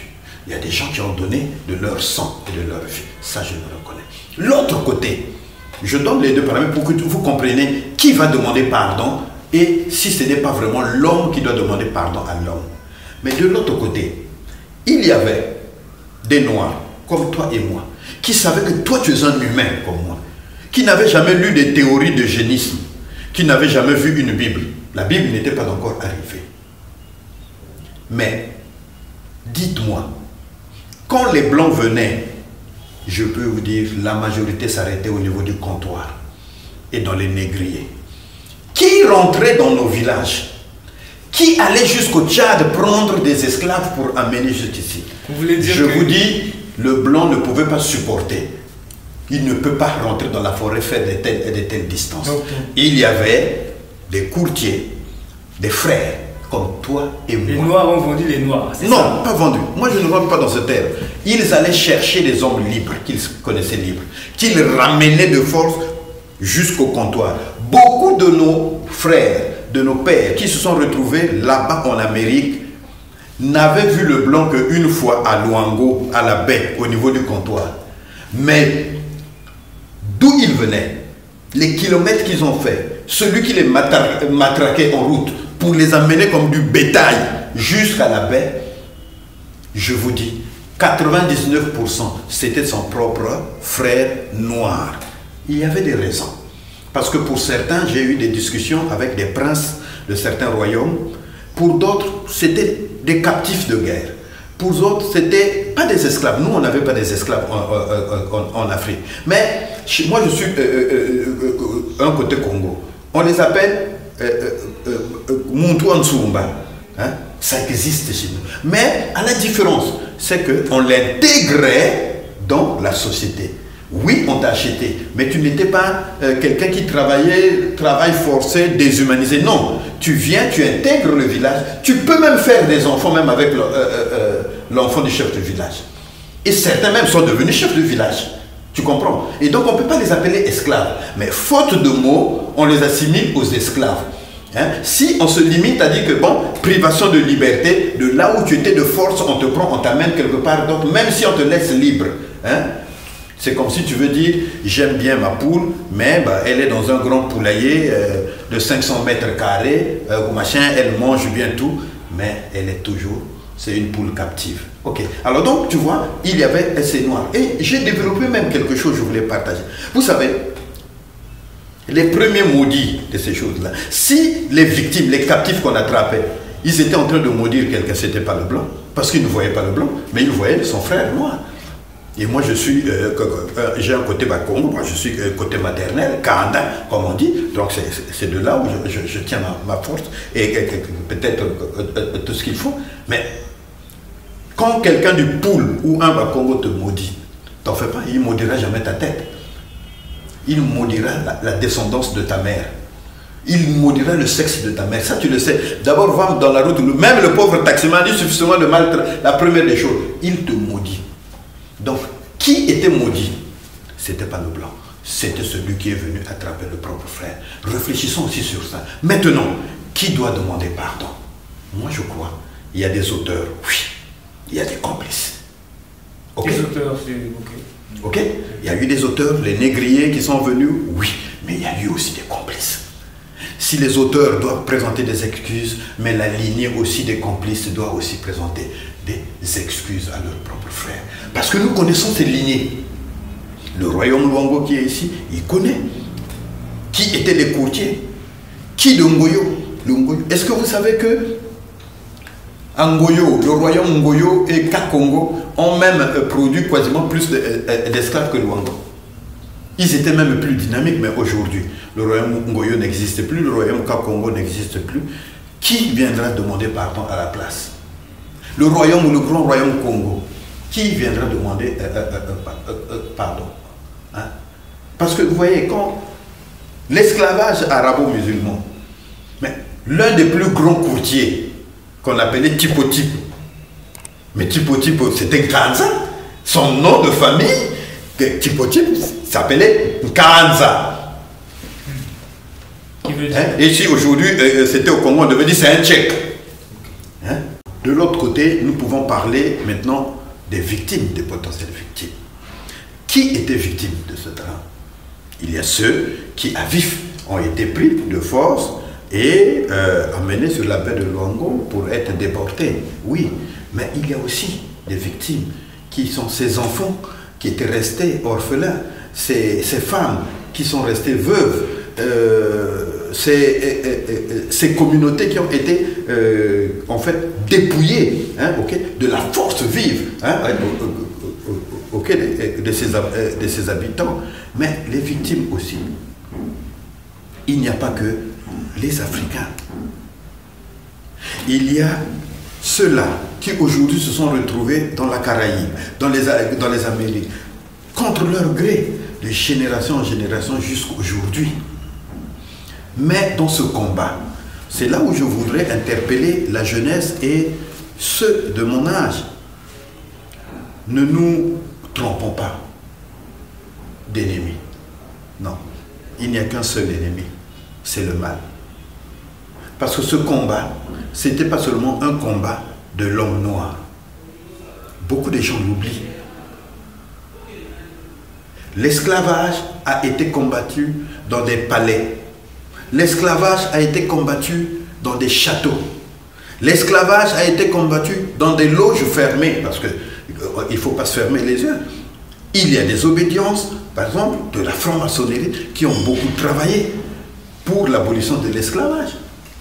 Ceux du Sud, bon, c'est un groupe d'hommes, ils ont leur philosophie avec eux. Ceux qui m'entendent, qui sont francs-maçons, ils savent que, bon, de ce côté-là, ils maîtrisent très bien un certain syncrétisme, hein, qui leur permet d'avoir les pieds au même moment partout, et parce que, bon, moi je n'arrive pas à m'expliquer que l'on défende des causes nobles et qu'on soit dans le Ku Klux Klan et qu'on puisse avoir des esclaves chez soi, être dans une obédience et la même obédience ailleurs, condamne l'esclavage, mais entre-temps on laisse la liberté à chacun de choisir ce qu'il a fait. Donc ce que je dis, je le tiens. Si vous prenez le célèbre franc-maçon Albert Pike, ben écoute, Albert Pike, qu'on le veuille ou pas, il était le grand chef du Ku Klux Klan. Comment peut-on être Ku Klux Klan et franc-maçon quelquefois? Bon, je ne comprends pas. Qu'à cela ne tienne. Ce que je voulais dire, c'est que l'esclavage a été combattu aussi dans ces loges. Ce sont ces francs-maçons qui ont fait un très grand travail dans le sud des États-Unis. Mais c'est aussi des familles qui ont donné toute leur vie.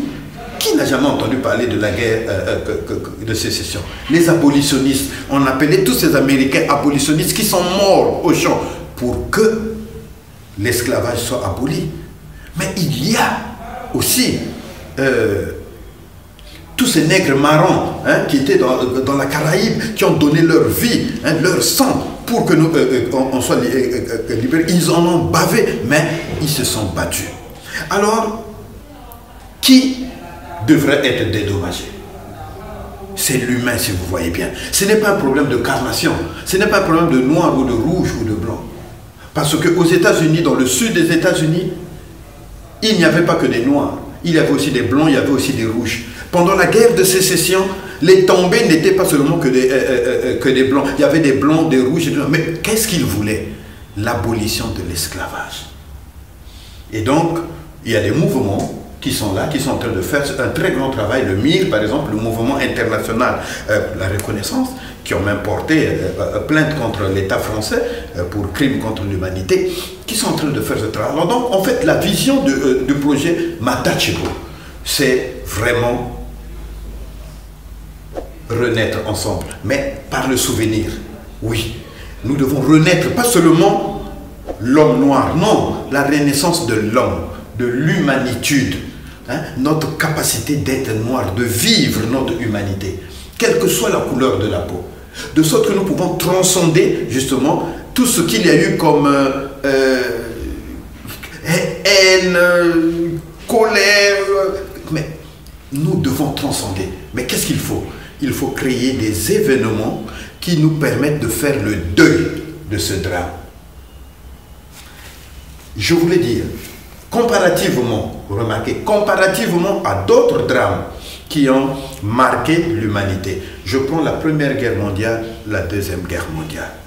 Mais pourquoi nous avons vu un jour François Mitterrand tenant la main d'Helmut Kohl devant la flamme du soldat inconnu? Mais c'est parce que dans l'histoire, il y a eu des événements qui ont permis aux deux parties de faire le deuil de la Première Guerre mondiale et de la Deuxième Guerre mondiale. Quoi? Il y a eu le procès de Nuremberg. On a désigné les coupables. Certains ont été exécutés.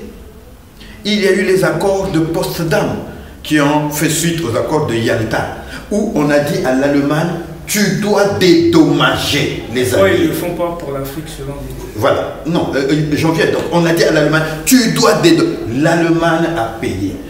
Beaucoup de gens ne savent pas, la France a reçu des millions et des millions d'argent de l'Allemagne. L'Angleterre a été dédommagée. Les États-Unis ont été dédommagés. Israël a été dédommagé en argent par l'Allemagne.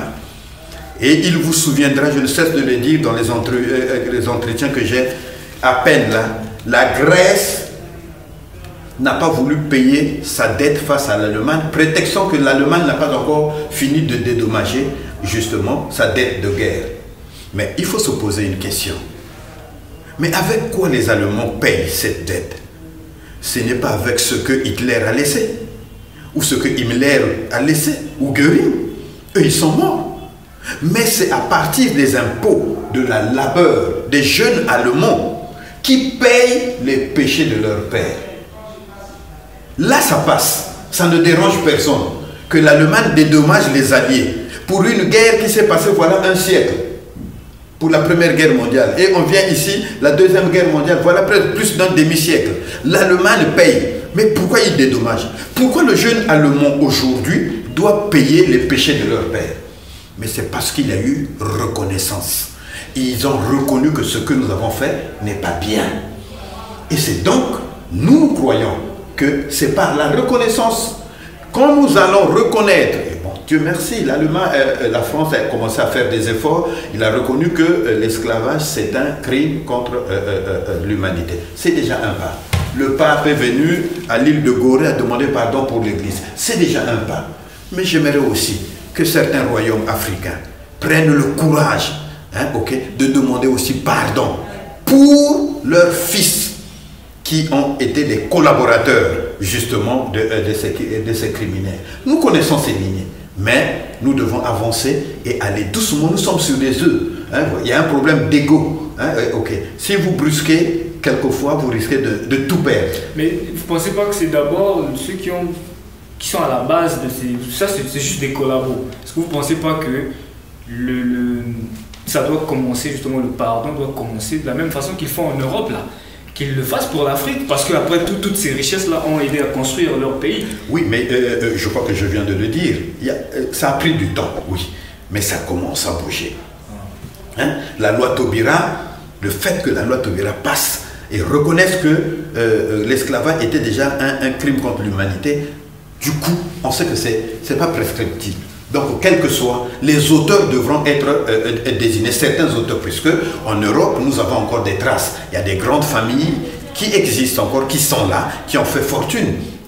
Mais nous avons des grandes maisons d'assurance, les grandes banques européennes, qui sont fait du chou gras avec l'argent des esclaves.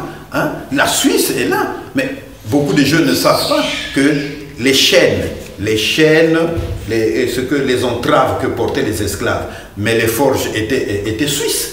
Les grands producteurs des chaînes d'esclaves, c'était les Suisses. Les grandes banques suisses, mais ont du sang des esclaves dans leurs mains. Donc, moi je crois, nous devons aller doucement, mais tous ensemble, sans pour autant se distinguer. Parce que il y a tout le monde partout, comme on dit, les bons et les mauvais. Il y a aussi des leucodermes qui sont quelque part, qui ont combattu contre ce drame. Donc nous ne devons pas stigmatiser la couleur de la peau, mais nous devons stigmatiser le mal. Ok. Il y a eu récemment un scandale, entre guillemets, tous les Congolais ont vu ça et ils ont interprété ça comme étant un scandale. Vous dites qu'on doit pardonner, mais finalement il y a de ces leucodermes, il y a un leucoderme qui a acheté un terrain, je pense qu'il s'appelle Bastien de Cour, d'après ce que j'ai vu sur les réseaux sociaux, qui est venu, on dit même qu'il est raciste, on a remonté son histoire et tout ça, il vient acheter un patrimoine de ce genre. Comment vous avez vécu ça, étant promoteur de ce projet-là? Non, parce que lui, il sait certainement ce qu'il faisait. Il sait certainement que c'est un patrimoine, c'est quelque chose peut-être qui est réservé. Vous avez dit par l'UNESCO, je ne sais pas, quelque chose comme ça. Bon, comment vous avez vécu ça? La baie de Luango, la baie de Matombi, tout ça, c'est une aire protégée.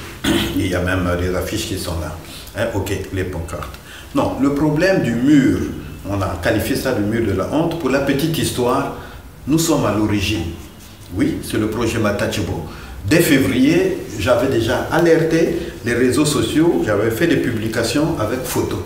Mais on n'avait pas bonne écoute, large écoute on pourrait dire, et ça n'a pratiquement pas produit quelque chose. Dieu merci, Diaspora Connexion de M. Nkouka, passons par Kinshasa, est passé par ici, faire un reportage sur notre projet, et nous avons dit à M. Nkouka, il y a là un scandale.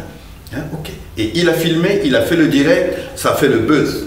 À partir du buzz, nous avons été invités sur le plateau de Ziana TV. Nous avons fait une émission complète avec Ziana TV, justement pour parler du projet Matachebo et de la baie de Luango aussi, donc ce mur que nous avons qualifié le mur de la honte. Puis, on a été invités par TV5 Monde, nous sommes passés au journal de 21h pour dénoncer justement l'érection de ce mur. Bon, Dieu merci, 48 heures après, le gouvernement a été très prompt par le biais d'un ministre d'État, plus le ministre du patrimoine, ils sont venus. Le mur a été abattu, qu'à cela ne tienne. Mais la question, vous la posez mal. Hein, ok. Vous ne pouvez pas indexer M. Bastien. Ok. M.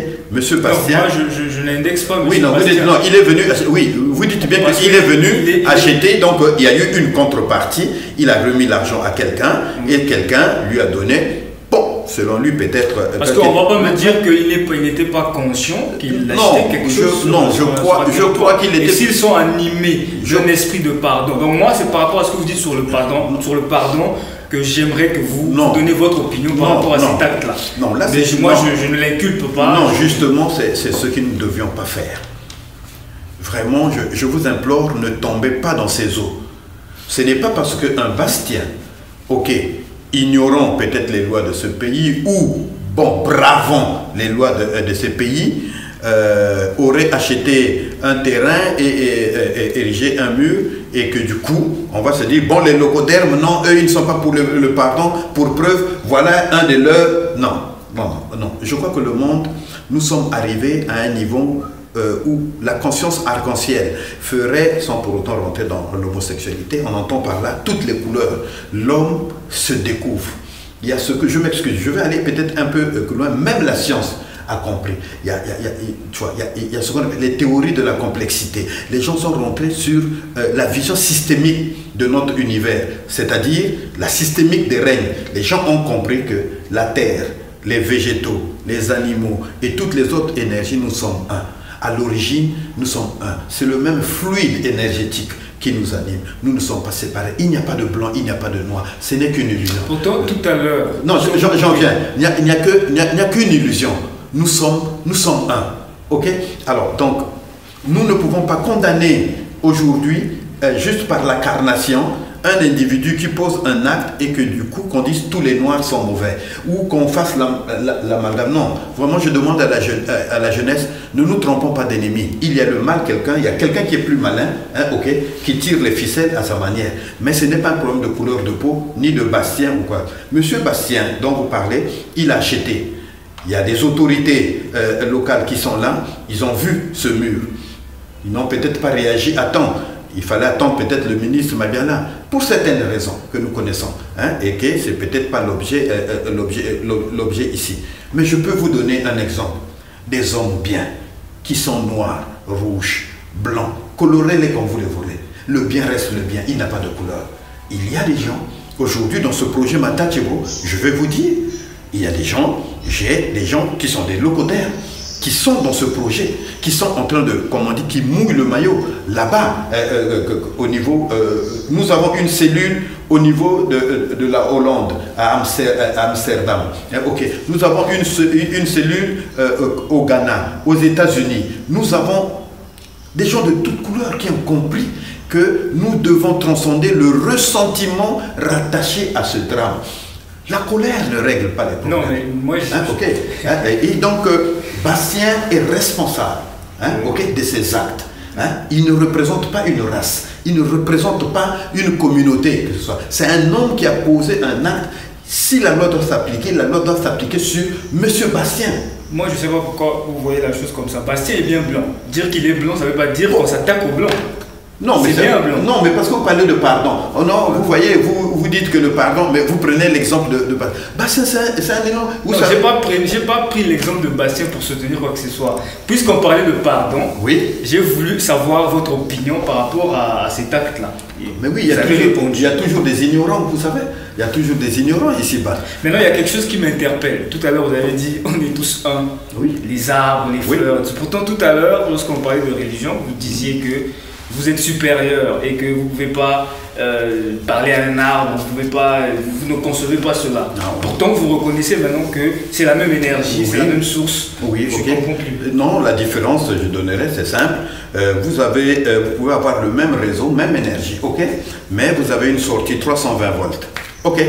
Et 320 volts, ça lui permet de faire fonctionner une usine. Hein? Ok. Mais la même énergie. Hein? Ok. Vous avez une autre prise sortie 220. Ça peut faire marcher peut-être une cuisinière, allumer les ampoules.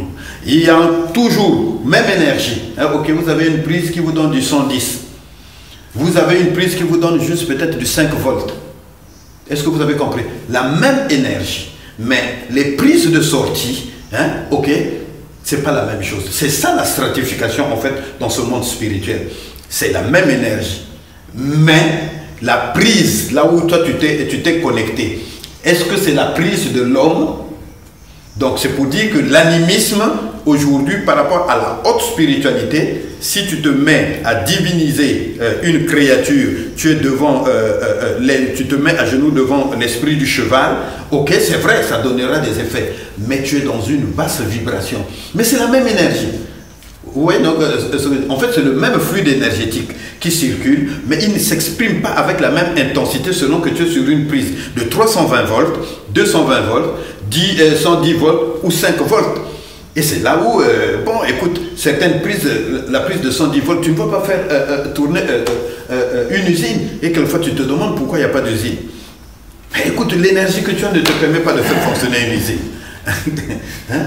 Mais et pourtant, ça te permet de vivre. Oui, non, tu vois des feux, tu allumes les ampoules. Ok.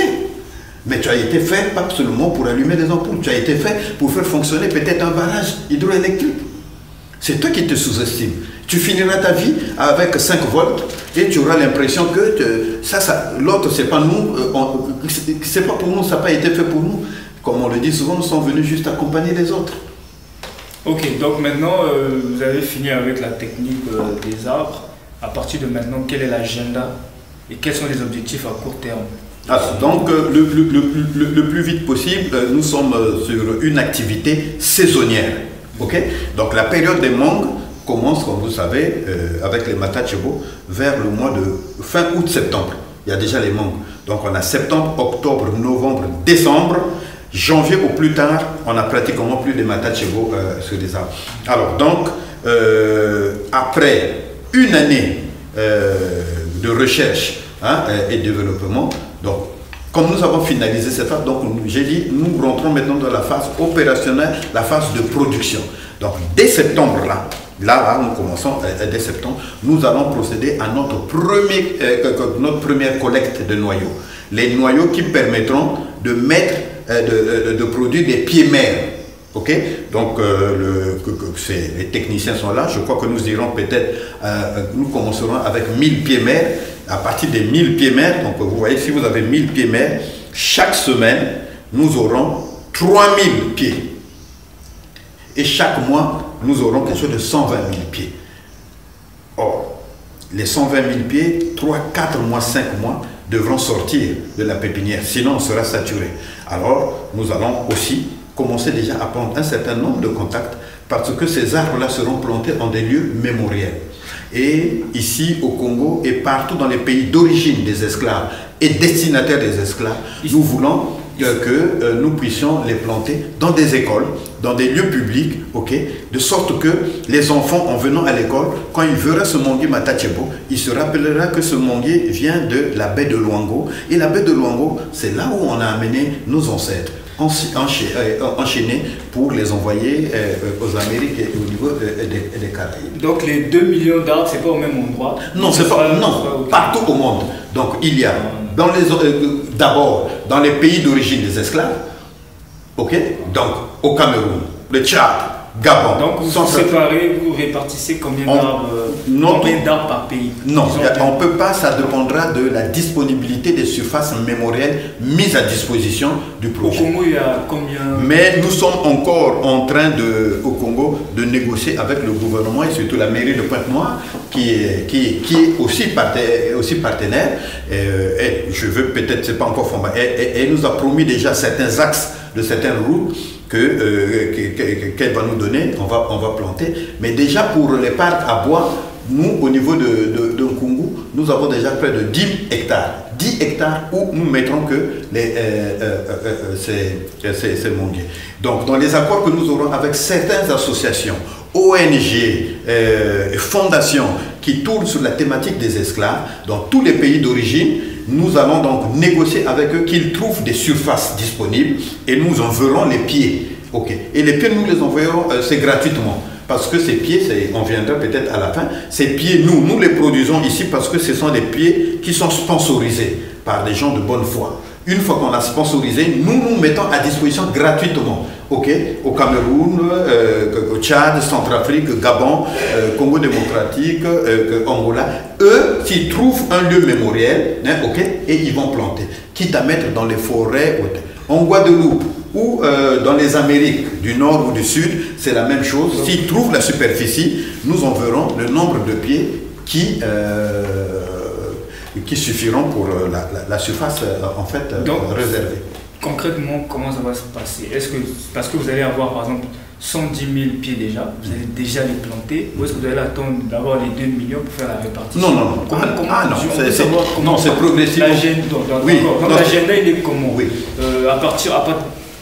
Prenons la date d'aujourd'hui, jusqu'à un certain niveau. Par exemple, vous allez me dire, maintenant on est en juin, c'est ça? On est en juillet. À partir par exemple de septembre, on aura tant et ça va être utilisé comme ceci, et ainsi de suite. Et la finalité est celle-là. On veut savoir un peu votre agenda. Voilà. À partir de il est même plus que chargé. Déjà là, présentement, nous avons une commande ferme, par exemple, du Lions Club Espérance. Hein, le Lions Club Espérance nous a commandé déjà 1000 pieds pour eux. Ok. Voilà le cycle culturel, on va dire. Donc, le temps qu'on prenne le noyau, donc qu'on commence à collecter en septembre, que le noyau donne un pied mère, ça c'est en un mois et demi, comme ils ont dit, on aura déjà un pied mère. Dès qu'on a le pied mère, à ce moment-là, c'est là où ça commence. Chaque semaine, on enlève les rameaux qui sortent, on replante, on enlève. Mais pour qu'un pied soit exportable, hein, c'est-à-dire, il faut au moins 3-4 mois pour qu'il soit ok. Donc, là, je ne parle pas des pieds mères. Hein? Les pieds mères donnent des pieds. Donc, quand le pied est mis, le rameau est mis, il faut attendre 3 mois à 3 mois et demi, hein, okay, pour qu'il soit suffisamment fort. On peut l'exporter à ce moment-là. Entre-temps, nous aurons déjà négocié, là, nous sommes déjà en contact avec tous les consulats des pays d'origine des esclaves, de sorte qu'on nous réserve déjà dans ces pays. Vous commencez pas directement ici d'abord, avec les premiers stocks que vous allez générer. Oui. Non, mais nous ici, nous avons, je vous ai dit, nous avons déjà, par exemple, Lions Club qui s'est porté garant de prendre les pieds des matachegos qui vont planter dans des écoles. Ok. Donc nous pouvons avoir d'autres associations qui peuvent venir nous dire non, nous sommes du côté vert, nous voulons planter ça à Sambanzassi, nous voulons planter peut-être à Ouesso. Nous allons en fait remettre. Mais entre-temps, nous avons ce que nous appelons les parcs à bois. Ça, nous allons faire. Nous aurons quelque chose de 500 pieds déjà que nous allons mettre.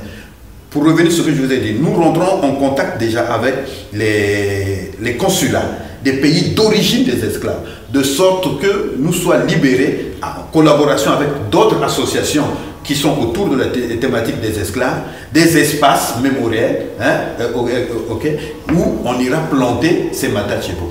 Pourquoi pas toutes les écoles publiques? En fait, vraiment, on veut négocier que dans toutes les écoles publiques des pays d'origine des esclaves, qu'on permette qu'on plante ne serait-ce que 2 à 3 manguiers. C'est vraiment pour entretenir la mémoire. Alors donc, ça c'est là. Et fin décembre, mars, nous aurons le premier stock qui ira en Guadeloupe. Donc parce que la Guadeloupe, à partir de la Guadeloupe, nous aurons 2 options. Ou nous envoyons les noyaux à partir de là, puisque le docteur Saya ira sur place, il faut former les gens et il faut faire mettre en place leur pépinière. Ou alors, c'est des pieds-mères qui partiront du Congo. Mais le problème des pieds-mères, c'est que la taille, elle est comme ça, ils sont un peu jeunes et c'est très fragile.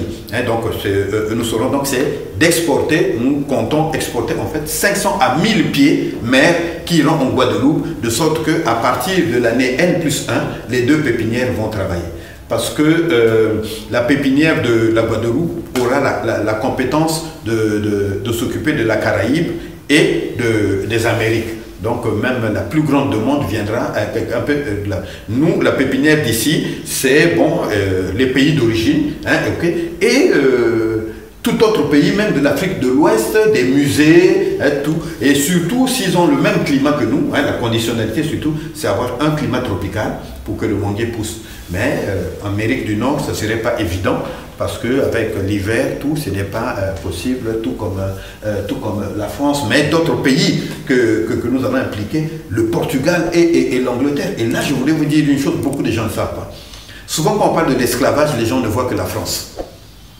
Mais les gens ne savent pas qu'en termes de trafic d'esclaves, ok, à la tête, c'est l'Angleterre. Les Anglais ont plus pris des esclaves sur la baie de Luango que les Français. Les Portugais ont pris plus d'esclaves sur la baie de Luango que les Français. Les gens ne savent pas que rien que les bateaux anglais et portugais, ça couvrait déjà près de 70% des esclaves qui sont partis de la baie de Luango. La France vient en 3e position et après, c'est la Hollande. Beaucoup de gens ne savent pas. La France n'est pas le grand pays importateur ou exportateur d'esclaves de la baie de Luango. Ailleurs, peut-être, sur la baie de Luango, la France vient au 3e rang. Mais l'Angleterre, s'il y a un pays qui a plus pris nos parents pour aller les vendre à l'étranger, c'est l'Angleterre et le Portugal. Les deux, rien que les deux, ils font déjà près de 70% des esclaves. 70% des esclaves qui sont partis de la baie de Luango, près de 70% ont été vendus par les Anglais et les Portugais. Mais pourtant, on en parle moins là. De toutes les façons, on sait que les premiers qui entrent en contact avec nous, ce sont les Portugais. Oui. Et après les Anglais, les Français sont venus bien après. Voilà, donc une question qui me vient. Est-ce que sur tout le territoire du Congo, c'est seulement la baie de Luango qui faisait partir les esclaves, ou bien il y a d'autres zones au Congo d'où les esclaves étaient déportés vers les Amériques? Non, au niveau du Congo, il n'y a eu que la baie. Donc, il y avait une baie Malemba. La baie de Malemba, mais c'était le Congo en fait en ce temps-là, puisque c'était au Cabinda. Parce qu'il y avait la baie de Luango, il y a la baie de Malemba qui était là au niveau du royaume Kakongo. Mais le royaume Kakongo, c'était le Congo en fait. Parce que ce n'est qu'après que l'enclave du Cabinda est devenu angolais. Donc, s'il faut le dire, le Congo, en ce moment-là, il y avait deux baies. Il y a la baie de Luango et la baie de Malemba au niveau du royaume Kakongo. Parce que le royaume Kakongo et le royaume Ngoyo et le royaume Luango, c'était au Congo. Le vrai Congo, l'ancien Congo, avant que l'enclave du Cabinda ne soit l'Angola. Donc nous avons compris que maintenant vous allez procéder à la production des arbres, oui. Et puis vous allez certainement procéder aux plantations, oui. Selon la disponibilité des terres. Voilà. Des terres. Voilà. Et maintenant, une fois que vous avez planté, supposons que vous avez planté tous les 2 millions d'arbres par exemple, il ne faudra rien attendre à part entretenir les arbres de ces arbres-là avant qu'ils soient capables de produire. Donc, dans la période où on attend que les arbres produisent, que serait le projet Matachebo? À quoi vous serez occupé pendant cette période? Voilà. Mais je crois que quand j'ai fait l'exposé, vous vous êtes rendu compte que nous avons ce que nous avons appelé les parcs à bois Matachebo. Donc, à part ce qui sera mis à la disposition de communautés, des collectivités et même des individus. Vous, par exemple, pour la mémoire de vos ancêtres, pour la culture de votre postérité, vous pouvez prendre un arbre Matachebo, mettre dans votre parcelle, pour que vos enfants voient et se rappellent. Donc nous avons, nous aurons des parcs à bois au Congo et au niveau de la Guadeloupe. Nos parcs à bois, nous voulons les pousser vraiment au moins à quelque chose de 500 000. Moi, je suis même pour qu'on arrive à 100 000, 200 000. Pour celui qui nous suit, qui ne comprend pas ce que vous avez dit parc à bois. Non, les parcs à bois ne sont autres que, en fait, des forêts que nous allons aménager pour planter exclusivement le manguier Matachebo.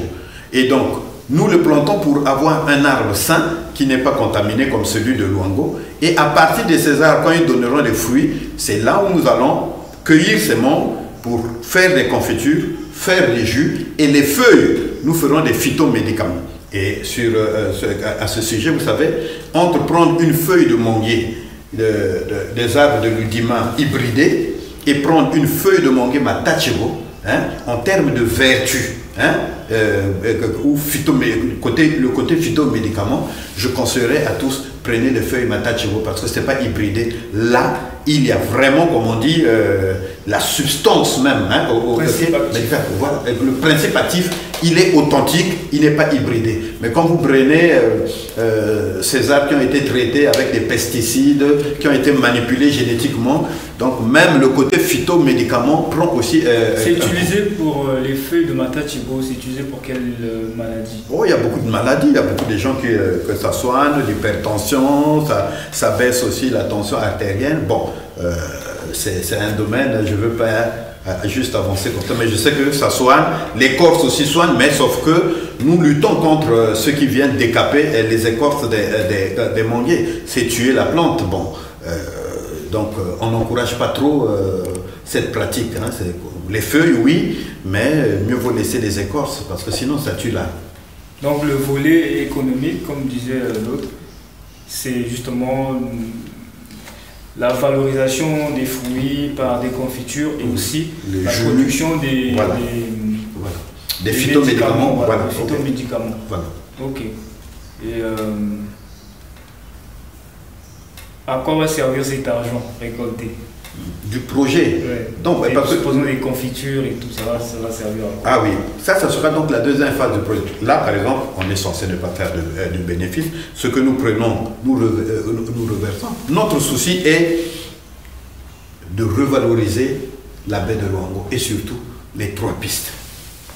Alors, donc, il y aura des fonds qui seront affectés, à l'entretien de ces pistes, en collaboration avec la direction départementale du patrimoine, qui est membre, qui est partie prenante. Et déjà, il y a un grand projet dans le projet de recensement.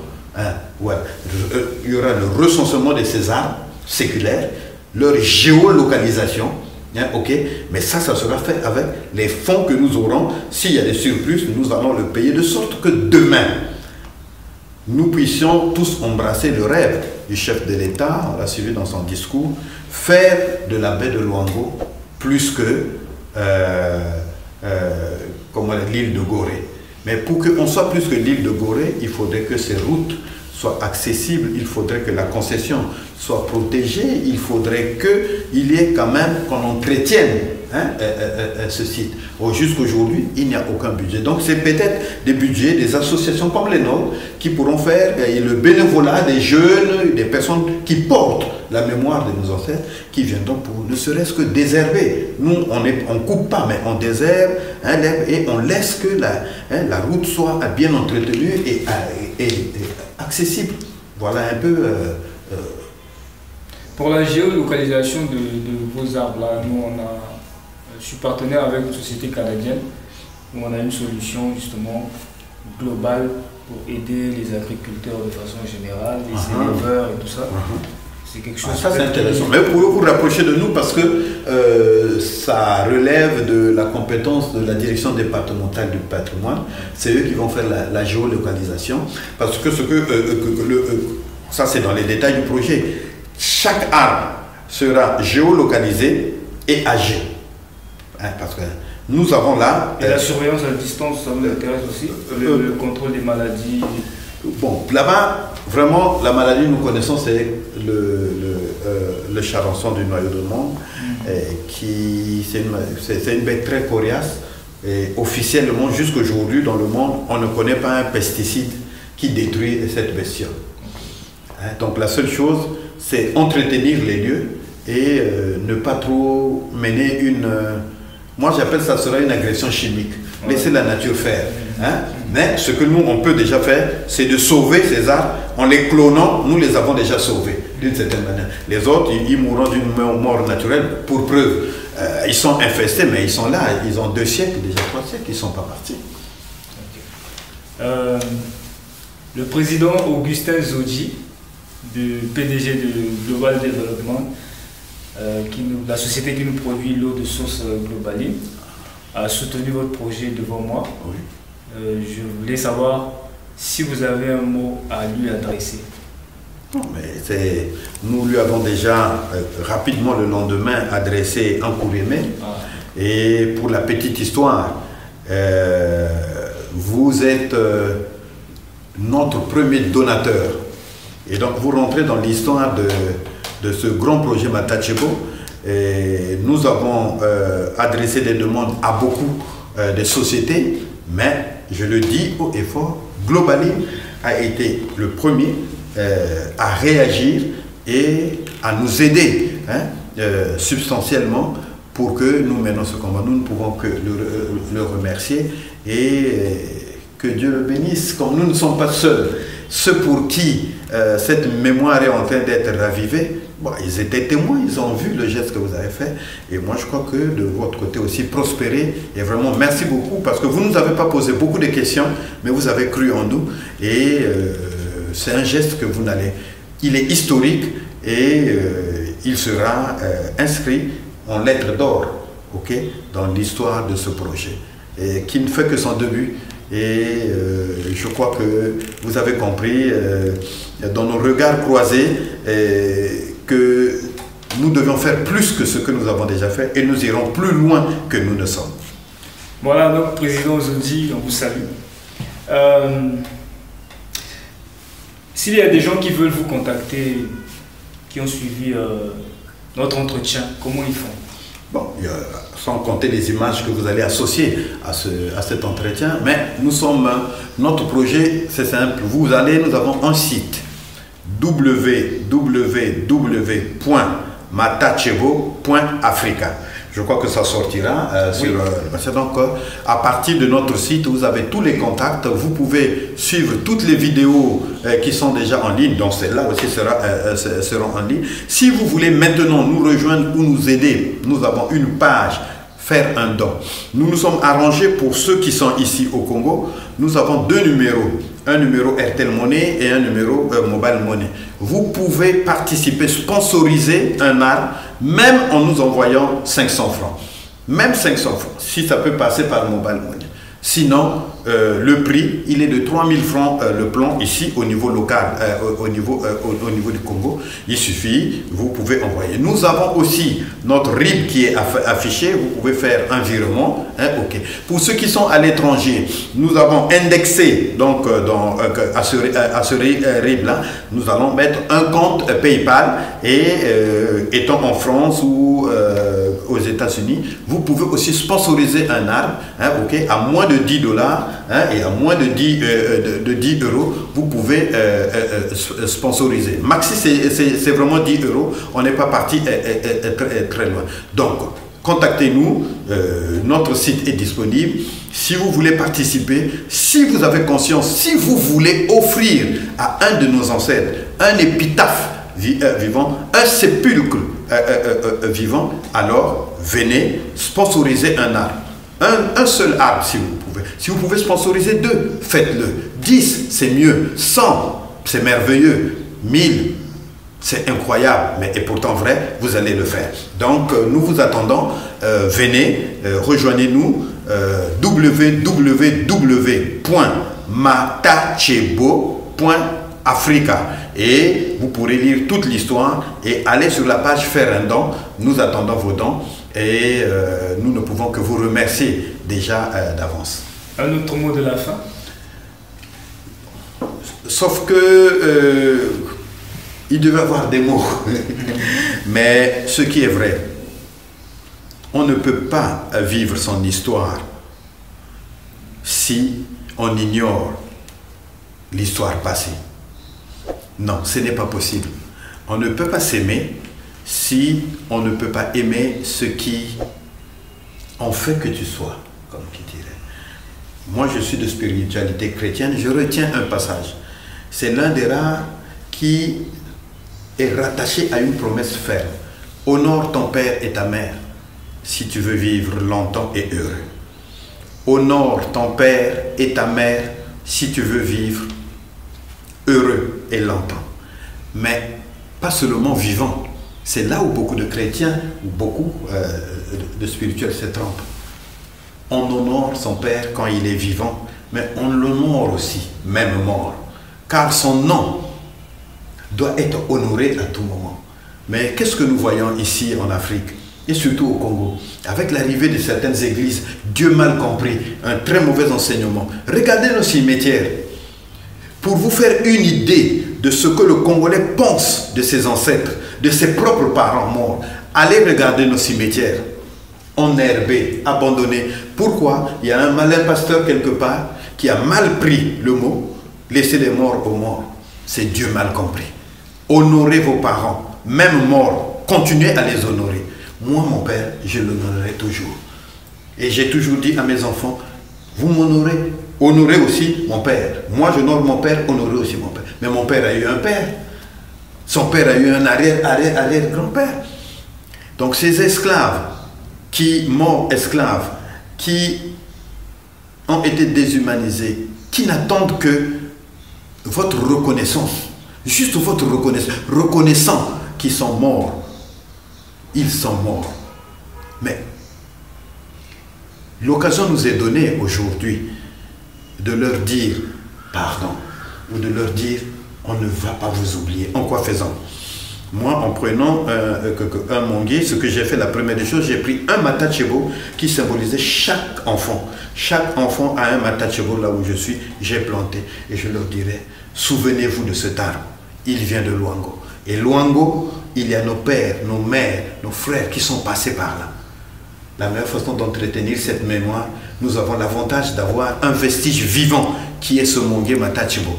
Alors, je vous invite, s'il vous plaît, honorez vos parents si vous voulez vivre longtemps et heureux. Matachebo, c'est une porte de lumière. Merci infiniment, Monsieur Batota, pour votre disponibilité. Merci.